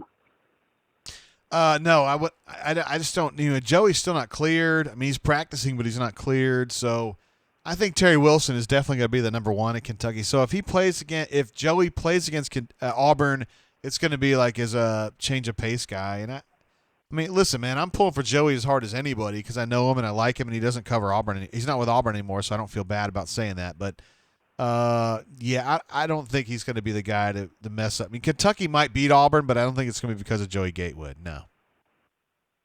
Okay. This time. Yeah. I gotcha. Well, how's the daughter enjoying college so far? I don't know. I just got a text from her. Let's see what she said here. Oh, I don't want to say. But she had her prep parties tonight, and I think she's definitely got a winner. She's got a particular sorority that she's pretty fired up about. So tomorrow we're going down to Mobile. We're going to see if she ends up getting in. I think she will. I hope she will. And then we'll celebrate because that'll be awesome. Oh, awesome. That day's going to come for you, too, someday, Alpha. Maybe 10, 15 years in the future. Maybe longer. I don't know. My swimmers only create males.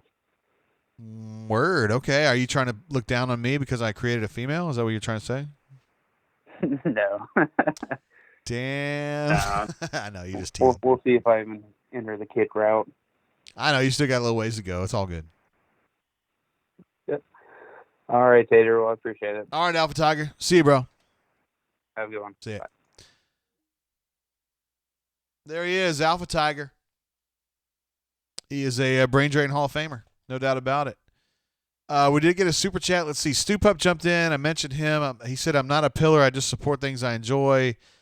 Stoop Up, you're definitely a pillar. I'm the arbiter of the pillar situation. Also, Cass DL3 says, Tate, take a man-sized swig from the bottle. I don't want to take it from this old fun whiskey, but I will take it from the Old Soul because I'm the only one that drinks this Old Soul. So I'll hit it.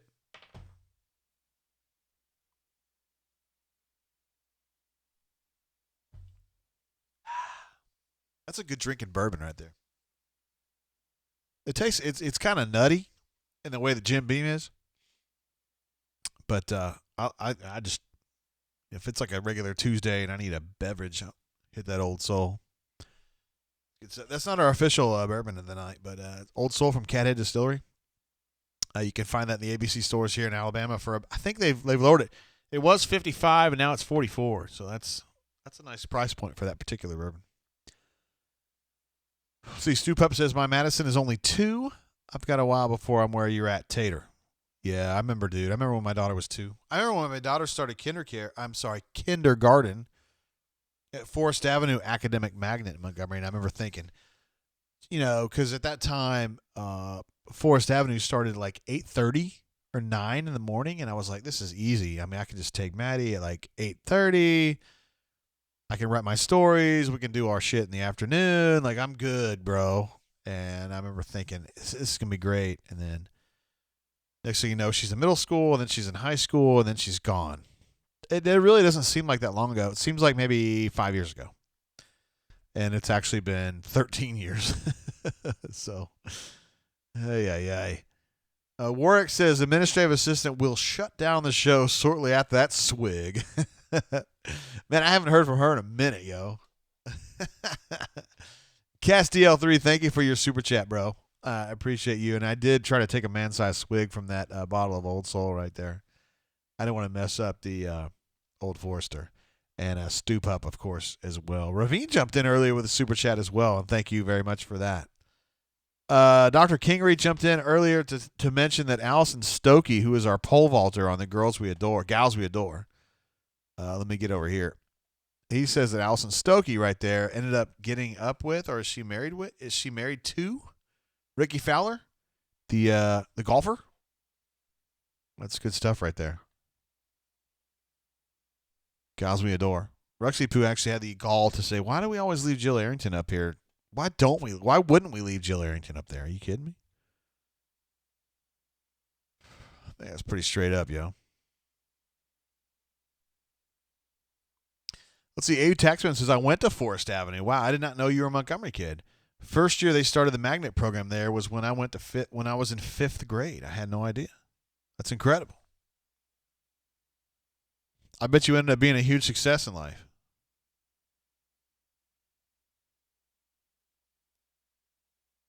My man JB, I don't know if you're still listening. My man JB in Washington, D.C.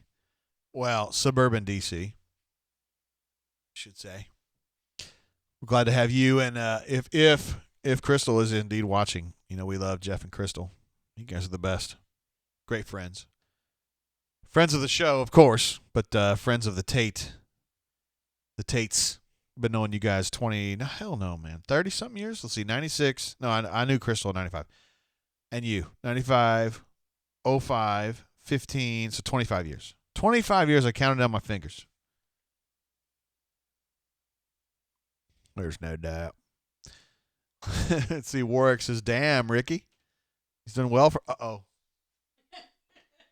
Warwick, right on time, administrative assistant has walked in.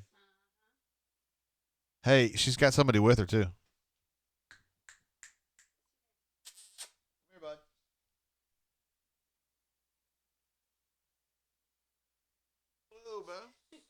I got Maverick the pug. Mavy. Can you say hi to your friends, bro? Say hi to Warwick. Say hi to D Lucky, Canoe Man. Call me Biscuit, Deezer. Oh, a big yawn right there for AU Taxman. Hey, do you want to say hello to the fellas? Say hello. What do you think, bro? Do you want some bourbon? Do you want some? You want some bourbon? Here. Do you want some Old Forester? You want some? You don't want some.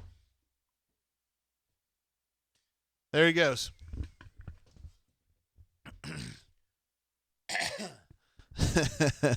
Warwick said, "Shut her down."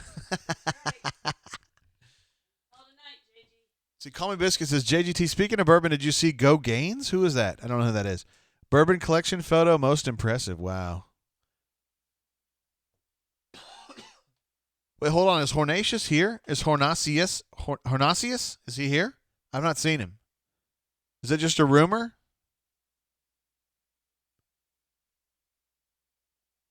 Wait, Chaz Music says this is not a chick, but look up Andre Rush. He's the White House chef. No, man. We weren't talking about food, really. Call Me Biscuit says, "Oh no, horn in the house." Did that happen? Ruxpin Crawford says, "Ricky Fowler's pretty hot too." What? Oh, we are. Canoe Man notes that we're down to 0 dislikes. Love the Cats is in the house. Oh my gosh, dude, we made so much fun of you earlier, Hornatius. Jeffrey Lee was on the phone making fun of you, and then we made fun of your new your Jeep pickup that was so goofy. And then I also said you were an emaciated Popeye. I don't know how you feel about that, but you know. Alpha Tiger says, "I wish Hornswoggle was here instead." Oh man, that's good, dude. Dob the Bomb. AU Taxman says, "Dob the Bomb had the best collection photo of bourbon." I need to see these. I know there's people out there, AU Taxman included, that know more about bourbon than I do. Incredible. Chaz Music is still talking about the White House chef. Says, "Dude's a beast. His max on bench is 700. He's a retired Army Special Forces, a nutritionist, a bodybuilder, and a White House chef. So in an interview with him, I am more than impressed." Wow. Hornasius, mentioned earlier by Jeffrey Lee, is the worst poster ever. Says 1 a.m.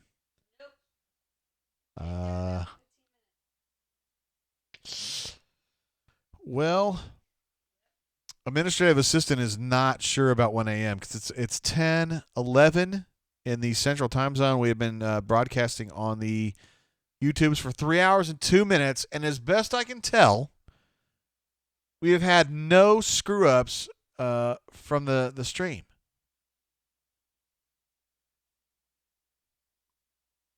We've had no weird drops in viewership or anything like that, which is incredible. So, the reason we had problems last week was because I was on 60 FPS instead of 30.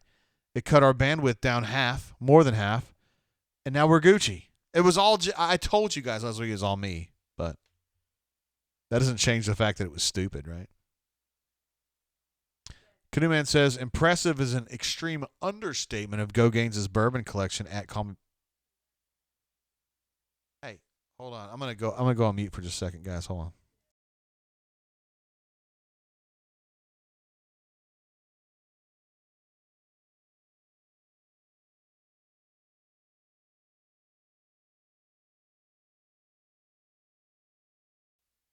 All right, guys, I'm back. Let's go to the gals we adore for a second here. We've got Jill Arrington, of course, Allison Stokey, the pole vaulter who may or may not be with Ricky Fowler. She probably is. This girl, Jenny Dahl, I believe. She's cute, lovely. This girl does the golf interviews. I am personally a big fan of her. I would vote for her. Ali Wong. I would need to know more. I would need to see more evidence on that one. She's lovely. She seems great. She's got a great personality. Tommy Lahren, hot. Don't really care about anything else. Yeah. Just my opinion. Shannon Spake, who covers NASCAR or auto racing. She's lovely. Abby Hornacek that we got from that was a bunker suggestion. Lovely. Great call on that one. Ross Gold, who I don't remember who suggested her last week. I wasn't familiar with her, but I'm more familiar now. Yeah, that's high quality. No doubt about it. I believe this is Wayne Gretzky's daughter. So this is Janet Jones's daughter. And,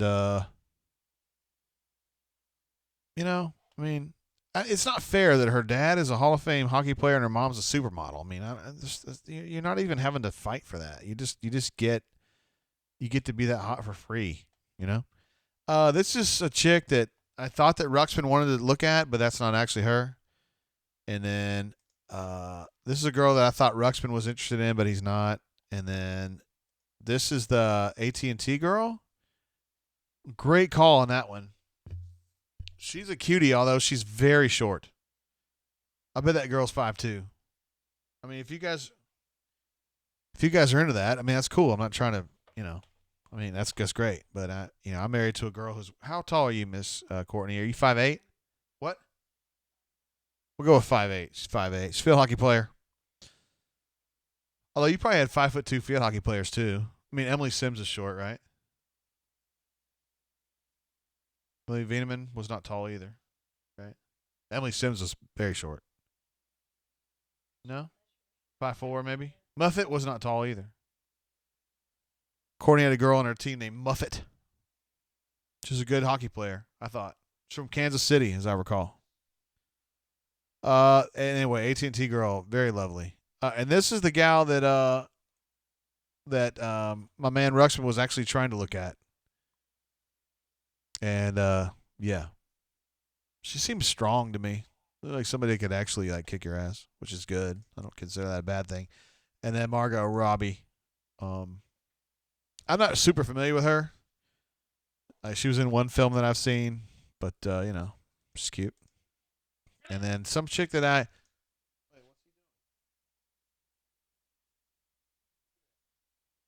this is some girl I was trying to find for Ruxpin, but sometimes you get the wrong one.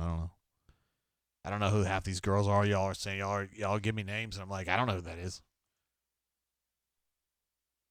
Personally, these would be the two right here for me. And I didn't know who these girls were until y'all told me.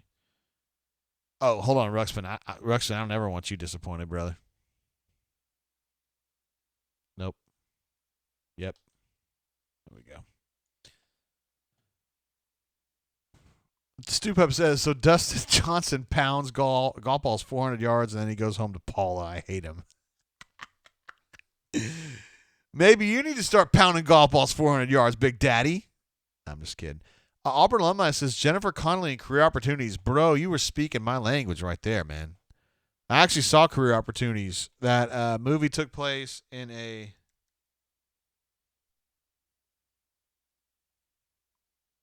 It actually took place in a Target, as I recall. And really was... I mean, Jennifer Connelly's like always hot. I don't know if you younger guys even know who that is. I can't find a good picture of her from that era, which is tough to say. That's they actually put a picture of Phoebe Cates in here for that. That's BS. Jennifer Connelly also was in a movie called The Rocketeer, which was lovely. She's lovely. Ooh. I don't know about now, though. But we don't have to worry about now. We just worry about before. You son of a gun.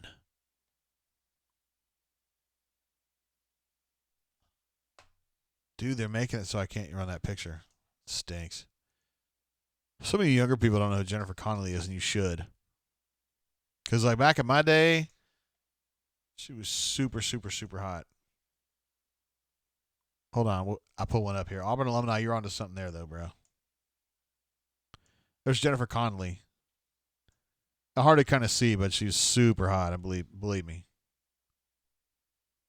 D. Lucky says, wasn't there a lucky mechanical horse in that one? Talk about career opportunities, a film that came out in 1990, I believe. I saw that right before I went to college in 90. Like, it was like 2 or 3 weeks before. Auburn alumni says, Jennifer Connelly was Megan Fox before Megan Fox. Wait, what? Orex says she got too skinny. Fair enough. It's a fair criticism. AU Texman says, loved her in Mulholland Falls. Which is fine. Love the Cat says, Requiem to a Dream. I have not seen it. I'm sure she was fine. Auburn alumni says, still a smoke show. Can we get to 100 likes? We're at 77. I don't think we're going to get there. Where are you? Hold on a second. Hold on. Where are you going?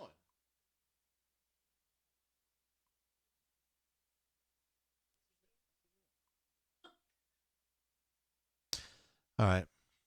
Whatever. See, Cleveland Rouse says, how about Brigitte Wilson Sampras, a.k.a. Ms. Vaughn from Billy Madison? I'm going to be honest with you guys. I've not seen Billy Madison. It's just not really my thing. Did Old Forester miss D-Lucky Super Chat? No, we would not do that. That would never happen. D-Lucky jumps in with a Super Chat. D-Lucky, Hall of Fame. Branger and Hall of Famer, probably a Hall of Famer in the bunker, too. Here's a little something for the private phone line. With the Trash Pandas logo, no less. I believe that's what that is. AU Storm 20 says, are you looking for a sponsor? Here's the thing, guys. You guys aren't, well, you probably, those of you who are like, watch the show all the time and kind of get me, you know? Like, I'm not, yeah, I mean, I guess I would, AU Storm, but I mean, I'm not like dying for it. I'm not great on like maximizing income or whatever. I don't know. I just like doing the show because I like hanging out with you guys on Saturday nights. Like, I mean, you know what I'm saying? Like, I just, people will be like, hey, I want to sponsor. I've had people come to me and say, hey, I want to sponsor the show. Can you explain to me kind of what you're doing? And I'm just like, man, we're just hanging out drinking and talking about football and chicks and bourbon. You know what I mean? Like, I mean, if that doesn't make sense to you, and I understand why it wouldn't, then it's probably not for you, and we'll just move on. It's not a big deal. Cleveland Brown says, JG, who was your celebrity crush as a kid? Holy shiz. Let me see if I can find a picture of her. It's going to be somebody that you probably have never even heard of. I had two. They were both tennis players. Oh my God, is that what she looks like now? Oh no.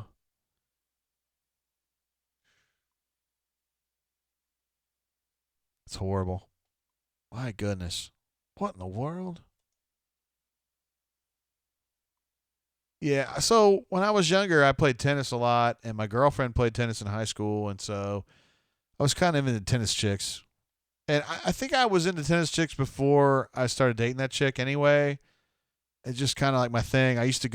We used to live by a place called Shadow Mountain Country Club, tennis club, and I used to play tennis, and it was just kind of like the thing that I did. And I would play, and so I can't really find a picture of this chick. Her name was Carling Bassett. I had a big crush on her when I was really young. I mean, this was when I was like, 15 or 13 or 12 or whatever. I don't know. I can't find a good picture of her. I mean, this is like, I'll show a picture of you. Let me go to Gals We Adore. Oh, man, it's tough to, you don't want to bump Jennifer Connelly for this chick. Because she's not a Jennifer Connelly. I didn't know about Jennifer. We didn't have internet back then, guys. Seriously. We didn't have internet back then. This is her. I guess this is her, like, not like then. Oh, my gosh. Stop.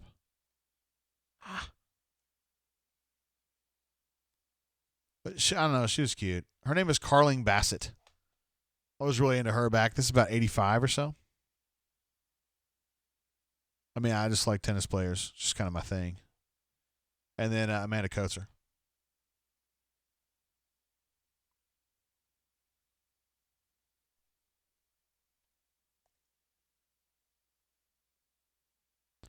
You had a big thing for Amanda Coates. She was a Australian, I believe. She may have been from New Zealand. And she was a tennis player. And I was really into her when I was a kid. No doubt about it. Let me, I bet you guys are like, Carling Bassett, I never even heard the name. This is Amanda Coates. She's from, I think she's from South Africa now that I think about it. Carling Bassett was definitely from Canada. And Yeah, I was kind of into tomboy girls. That's kind of my thing. Actually, my wife's, like I said, she's a field hockey player. Very physical player. You guys are talking about Aunt Becky. I'm not going to talk about Aunt Becky's daughters. I'm going to talk about Aunt Becky, who's super hot. No doubt about it. And she's fixing to go to the pen, right? She got 2 months.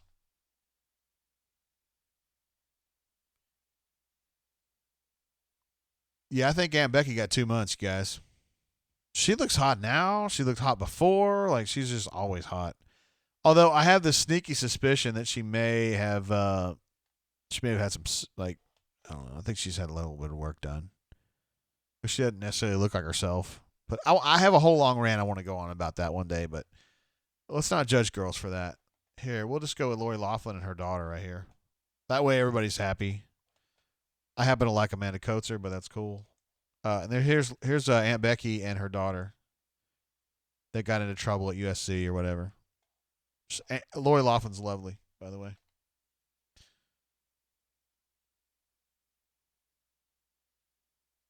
So that was my celebrity crushes as a kid. Amanda Coates and Carling Bassett. Had a big crush on both of them.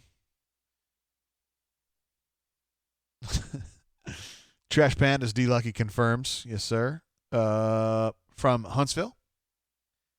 I'm glad the Stars are. When the Stars left, I was like, that's BS, man. Huntsville ought to have a team, and then now we're back. Auburn alumni says Aaron Gray from Silver Spoons. Woo! She was a smoke show. She was cute. Actually, my wife and I watched Silver Spoons like maybe a couple of months ago during the quarantine. I want to say it's on one of the streaming services. I don't remember which one.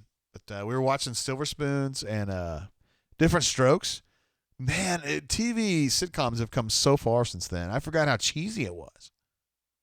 Call Me Biscuits is somebody grew up in the 80s. Dude, I'm 48. I mean, absolutely. I totally grew up in the 80s. No doubt about it. Amanda Coates, like, I'm looking at that picture and I'm like, oh, yeah, that's the girl, man. That's the girl. Totally. And Carling Bassett. I mean, yeah, totally.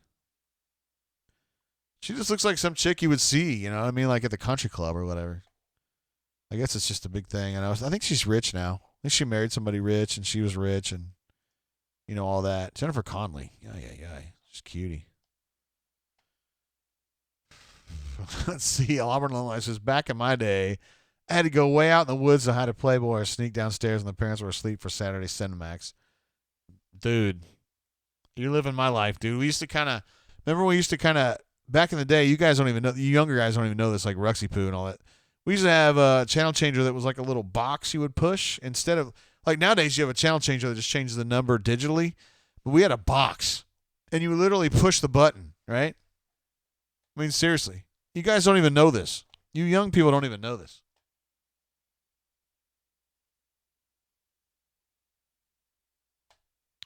Oh my God, this is exactly it right here. Hold on. I got a picture I'm going to show you guys. So this is exactly what it looked like. This was our channel changer at the time. And those of you who are older, you know exactly what I'm talking about. So instead of a channel changer, we would have this. This is our remote, right? So if you're looking here, like you can see like the first channel's 2, the second level is like 14. And this little like lever on the left, you can kind of flip it between the levels, right?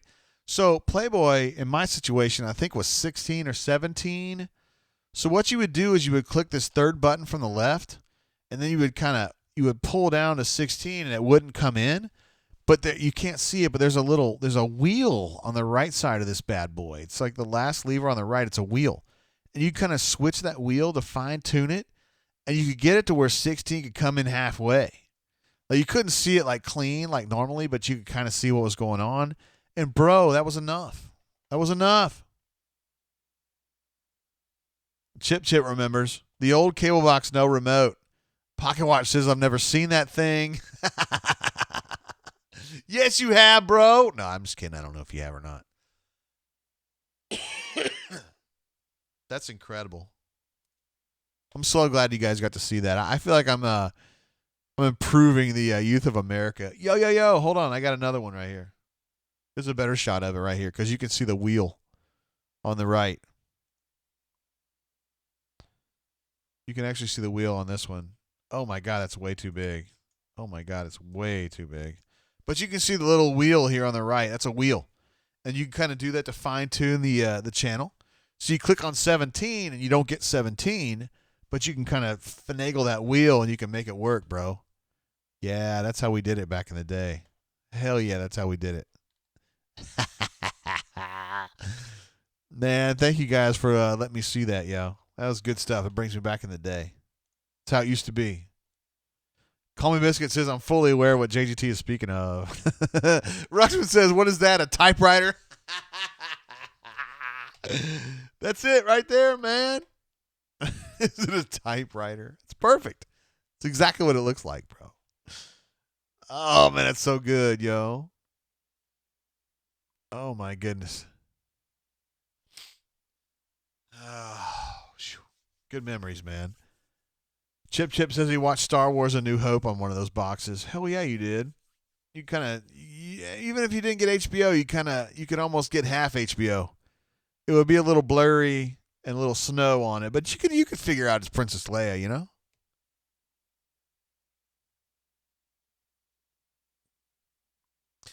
Auburn alumni says 48 minutes of snow on the screen, all for 3 or 5 minutes of seeing the silhouette of a boob. That's a man you've lived that life, bro. You're one of the real ones, man. You know what I'm talking about. Oh, my gosh. All right, guys, it's 10:30 in the Central Time Zone, 11:30 in the Eastern Time Zone. Call Me Biscuit, Canoe Man, and AU Storm 20 have managed to get us 80 likes on this video, which is incredible. We've only got 1 thumbs down.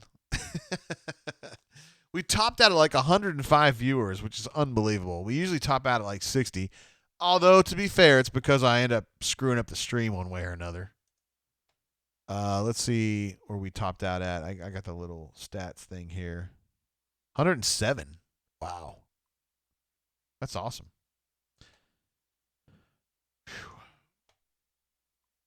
Chaz Music says the struggle was real. You know what I'm talking about, bro. AU Storm 20 says, I'm laughing so hard. This is good stuff. Yo, you don't even know, man. You don't even know the fight, the struggle, dude. We didn't have there was no cell phones. There was no internet. It was all this, dude. You had to kind of finagle that little special adjustment wheel. You could figure out something. Yeah. It's part of it. Auburn alumni says, good run tonight, JG. Yeah, because we had some great callers, bro, including you. Biscuit says 105 viewers, football back. Hey, man, I love football. I love basketball even more, but I love football. Canoe Man says the additional likes should help us get more viewers if we keep this up. It doesn't really matter to me. I just want you guys to be happy. The pillars. I want the pillars to be happy with the show. That's all that matters to me, really. I don't really care, man. It's cool. I love that we get this, that, and the other thing, but I just want the show to be good. I want you guys to think it's funny or whatever, enjoyable. Stoop Up says, learned a lot late at night with those weekends. Auburn alumni, great point. We had to remember a girl's number 2. Yeah, you had to have it. Dude, I had a little, this is no shit, but I had a little list. I had like a little piece of paper, although it was like a piece of cardboard, actually, and I had all the girls' numbers on it that I was like working on. And you got to have the numbers. You got to have the numbers. AU Storm says, hey, man, I have so much night left in me because it's 8:30 here. Pacific time zone, it's still sunny. Is that true, bro? God, it's been dark here for a couple hours, bro. Damn. Canoe Man says, speaking for the pillars, would like to have more people to see and then hold on. Whoa, my bad. The pillars would like for more people to see and then subscribe to Debunka. Auburn alumni says, JG about to get that 27-cent revenue check from YouTube. Make it rain. Hey, man, to tell you guys, I got a new Fitbit watch. This is my replacement for my replacement. I bought this Versa 2 when they first came out in October or September. I don't remember, last year. The one that I bought failed. They sent me another one. It was great for about 6 months, and then it failed again. The button wouldn't work. So I contacted their customer service, and I was like, yo, man, my shit's messed up. And they go, no, man, we'll send you another one, no problem. I was like, shit, okay. So they sent me another one, and we're right back where we were. We got another Versa 2. I love these things. I wish that they would last more than 6 months, but hey, I mean, if they want to send me stuff and acknowledge that their stuff's messed up, then that's cool. Ruxpin says he wears a Fitbit too. Team Fitbit, baby. I love their app. I use their app. I love the ease of their app, and I'm willing to stick with them if they're going to send me free shit all the time. I mean, if I only have to buy a watch once and it keeps messing up and they send me new ones all the time. And here's the Ruxpin, here's the thing, though. So if your stuff messes up, get on chat, tell them it's messed up. They'll say, okay, I'm going to clear you for a new watch or whatever. Now then, when they'll send you a link to your email to get a new one. I don't think when you get to that portal, you don't have to pick the one that you got before. So, like, if you want to get, like, the next one that's better or whatever, I don't know as though they're going to know. I'm serious. I'm just telling you, man. I don't know. I didn't do that. But if you want to do that, it's up to you. Canoe Man says you struck me as an Apple Watch person, Ruxpin. Wait, what? Why? What does that even mean? Canoe Man notes that there are no commercials in the feed. Do you guys want to know something? I am so fired up that we actually got through 3.5 hours without this thing screwing up. It's like the first time in 2 months that's happened.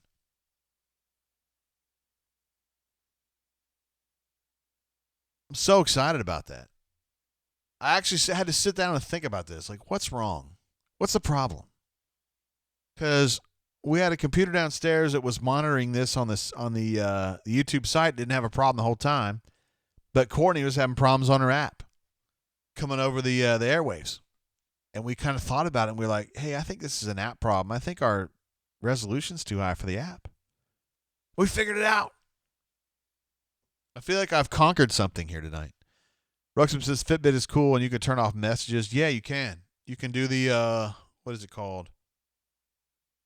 The little moon. You click on the moon, sleep mode. That's what it is, and people leave you alone. That's the best part. What does this mean?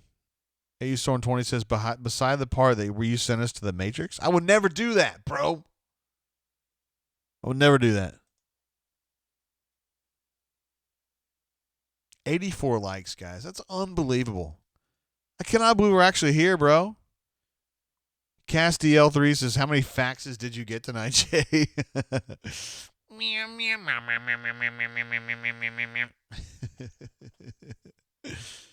Oh, man. Oh, Chip says JGT beats Rivals for network stability this week. Oh, snap. We did have an outage on, I guess, Friday afternoon. It was really awful. It was 90 minutes. It might have been 2 hours. I don't know.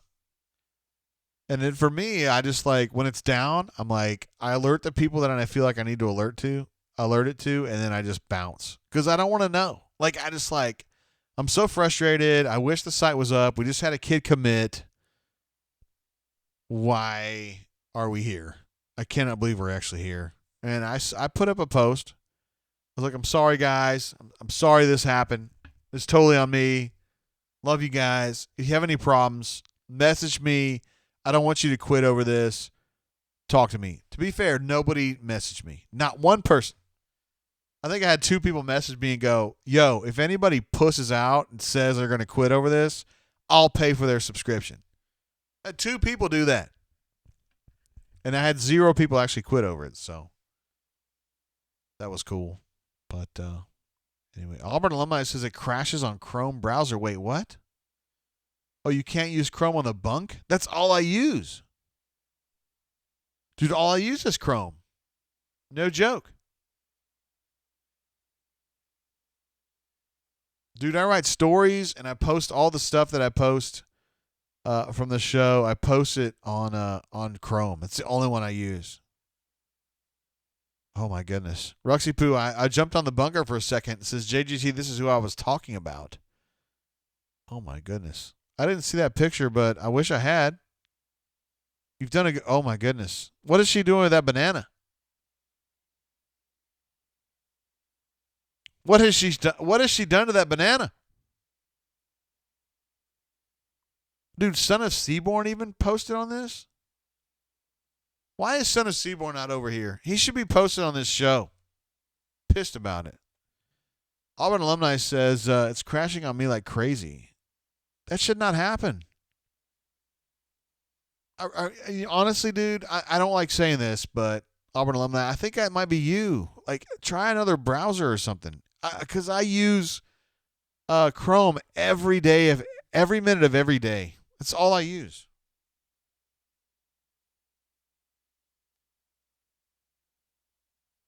Let me see what's going on here.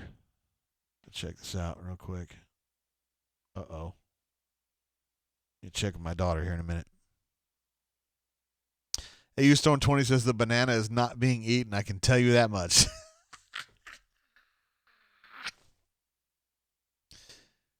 D. Lucky says he got a story to tell us about faxes and the Jim Rome show. I wonder, could we just talk about Jim Rome one of these days? I really wanted to be Jim Rome someday. Like, there was a time, summer of 97. I was working at a very small newspaper in Winchester, Kentucky, and I really wanted to be Jim Rome. I haven't quite made it.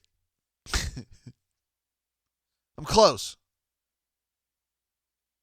Man, it was sports radio in those era, like the late 90s, was so good. I enjoyed it so much. They had the locker room. They had the fabulous sports babe. They had Jim Rome. Back in those days, during my lunch break, I would listen to Rush Limbaugh. Seems like all that stuff is gone now. I don't know. I miss the old days, guys, says the old man. All right, we probably ought to wrap it up. I already got a warning from administrative assistant. She gave me a hand, a face-to-face warning, and then she said, if I have to come back up here, I'm going to do bad things to you. Not in a good way. I got a night-night. Auburn alumni says, remember when Jim Everett whipped him on camera? Hell yeah, I do. He said, don't call me Chrissy Everett again. He's like, Chrissy. He's like, boom, beat your fucking ass. It was pretty funny. Alpha Tiger says Rush is still there. Yeah, I don't know. That's not into. I felt like in '97 Rush was like, I mean, I like listened to him and I was like, yeah, man, I got you. And now, like when I re-listen to Rush, I'm like, I mean, I'm not. If you guys listen to Rush, it's cool, but like, I don't know. I almost feel like he's just. I don't know. In '97, it spoke to me. It doesn't speak to me as much now. Yeah, Auburn alumni says Rome kept calling Jim Everett Chrissy Everett. He sure did. That's exactly what got his ass beat. And Jim Everett like literally came over and was gonna whoop his ass. He like knocked him down. It's funny, man.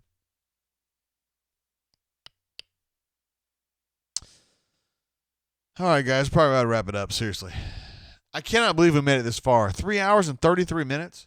It's 10:42 in the Central Time Zone, 11:42 in the Eastern Time Zone. Chaz Music says that the fabulous sports babe was awesome. Her name was Nancy. She's from Tampa. She was outstanding. I thought she did a great show. And I don't know if the locker room guys get any love, man. The guy used, man, I should.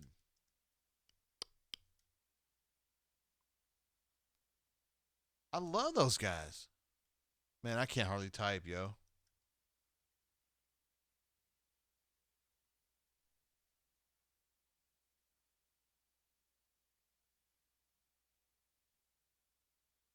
Apparently, like, every show's called Locker Room.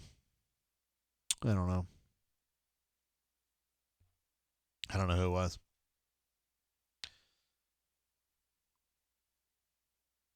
Colin Biscuit said he had a great Chrome customer support call tonight. I seriously doubt that. Cleveland Brown says, awesome show as usual with no hiccups. All it is was I went from 60 FPS to 30 FPS. That's the only sacrifice we had to make. It doesn't even make any difference. We're not gaming.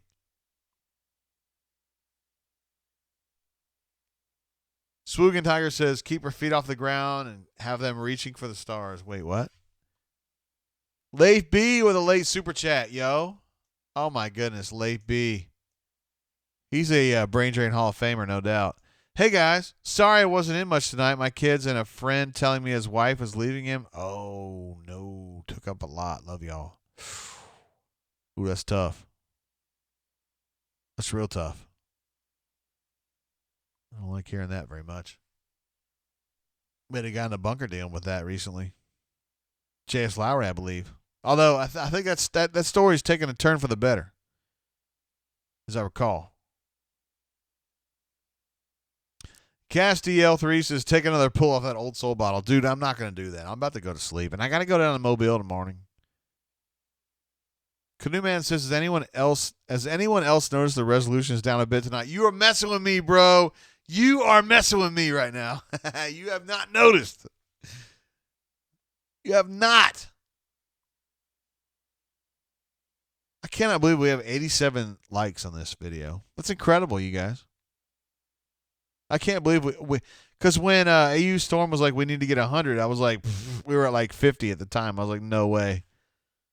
And then we got to 87, which is crazy.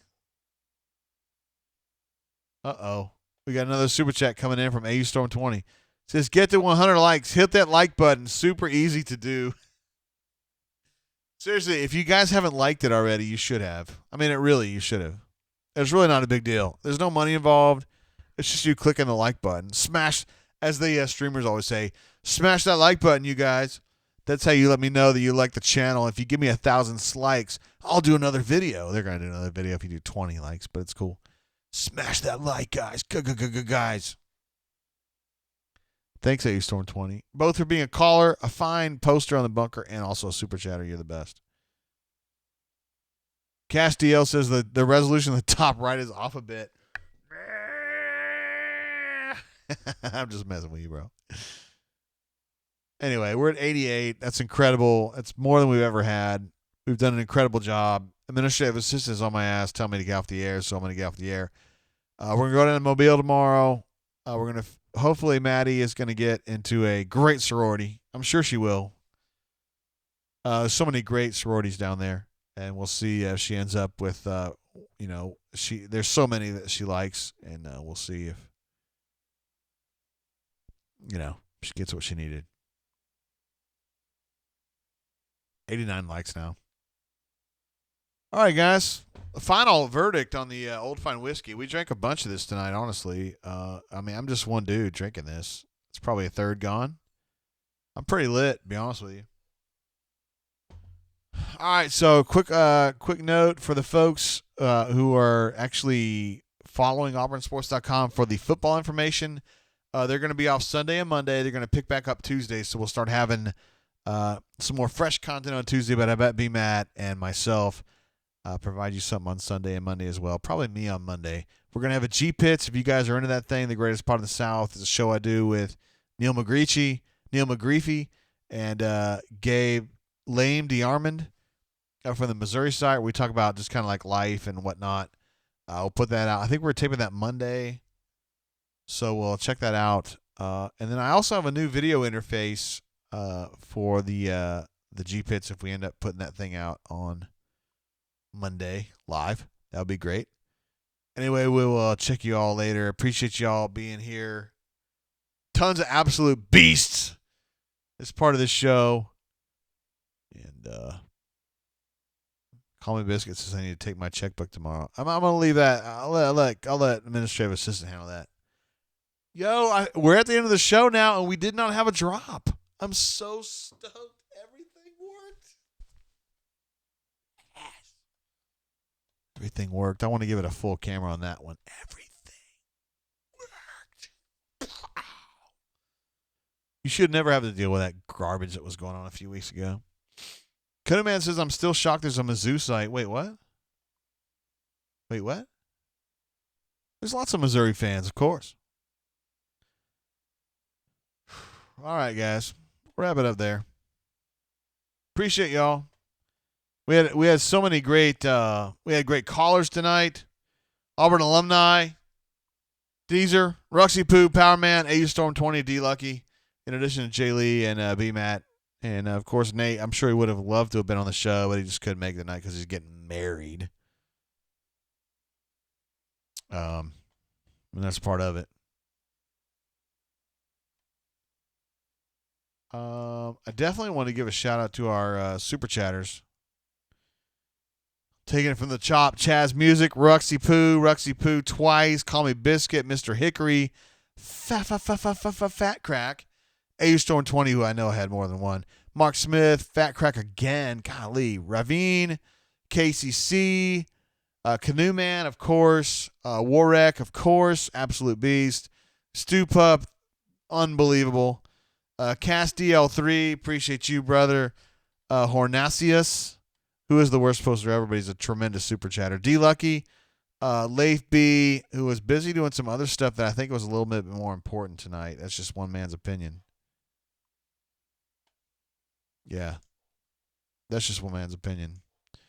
And then AU Storm again here late trying to get a few extra likes. We got 90. I think we're doing a good job. Canoeman says if BMAC calls in and no one can hear him, did BMAC really call in? The answer is yes. But you didn't really hear him anyway. We love him. All right, guys, we're going to wrap it up there for reals. Appreciate y'all being part of the show. Love you guys. We'll see you next week. Until then, keep your feet on the ground. Keep reaching for the stars. Peace.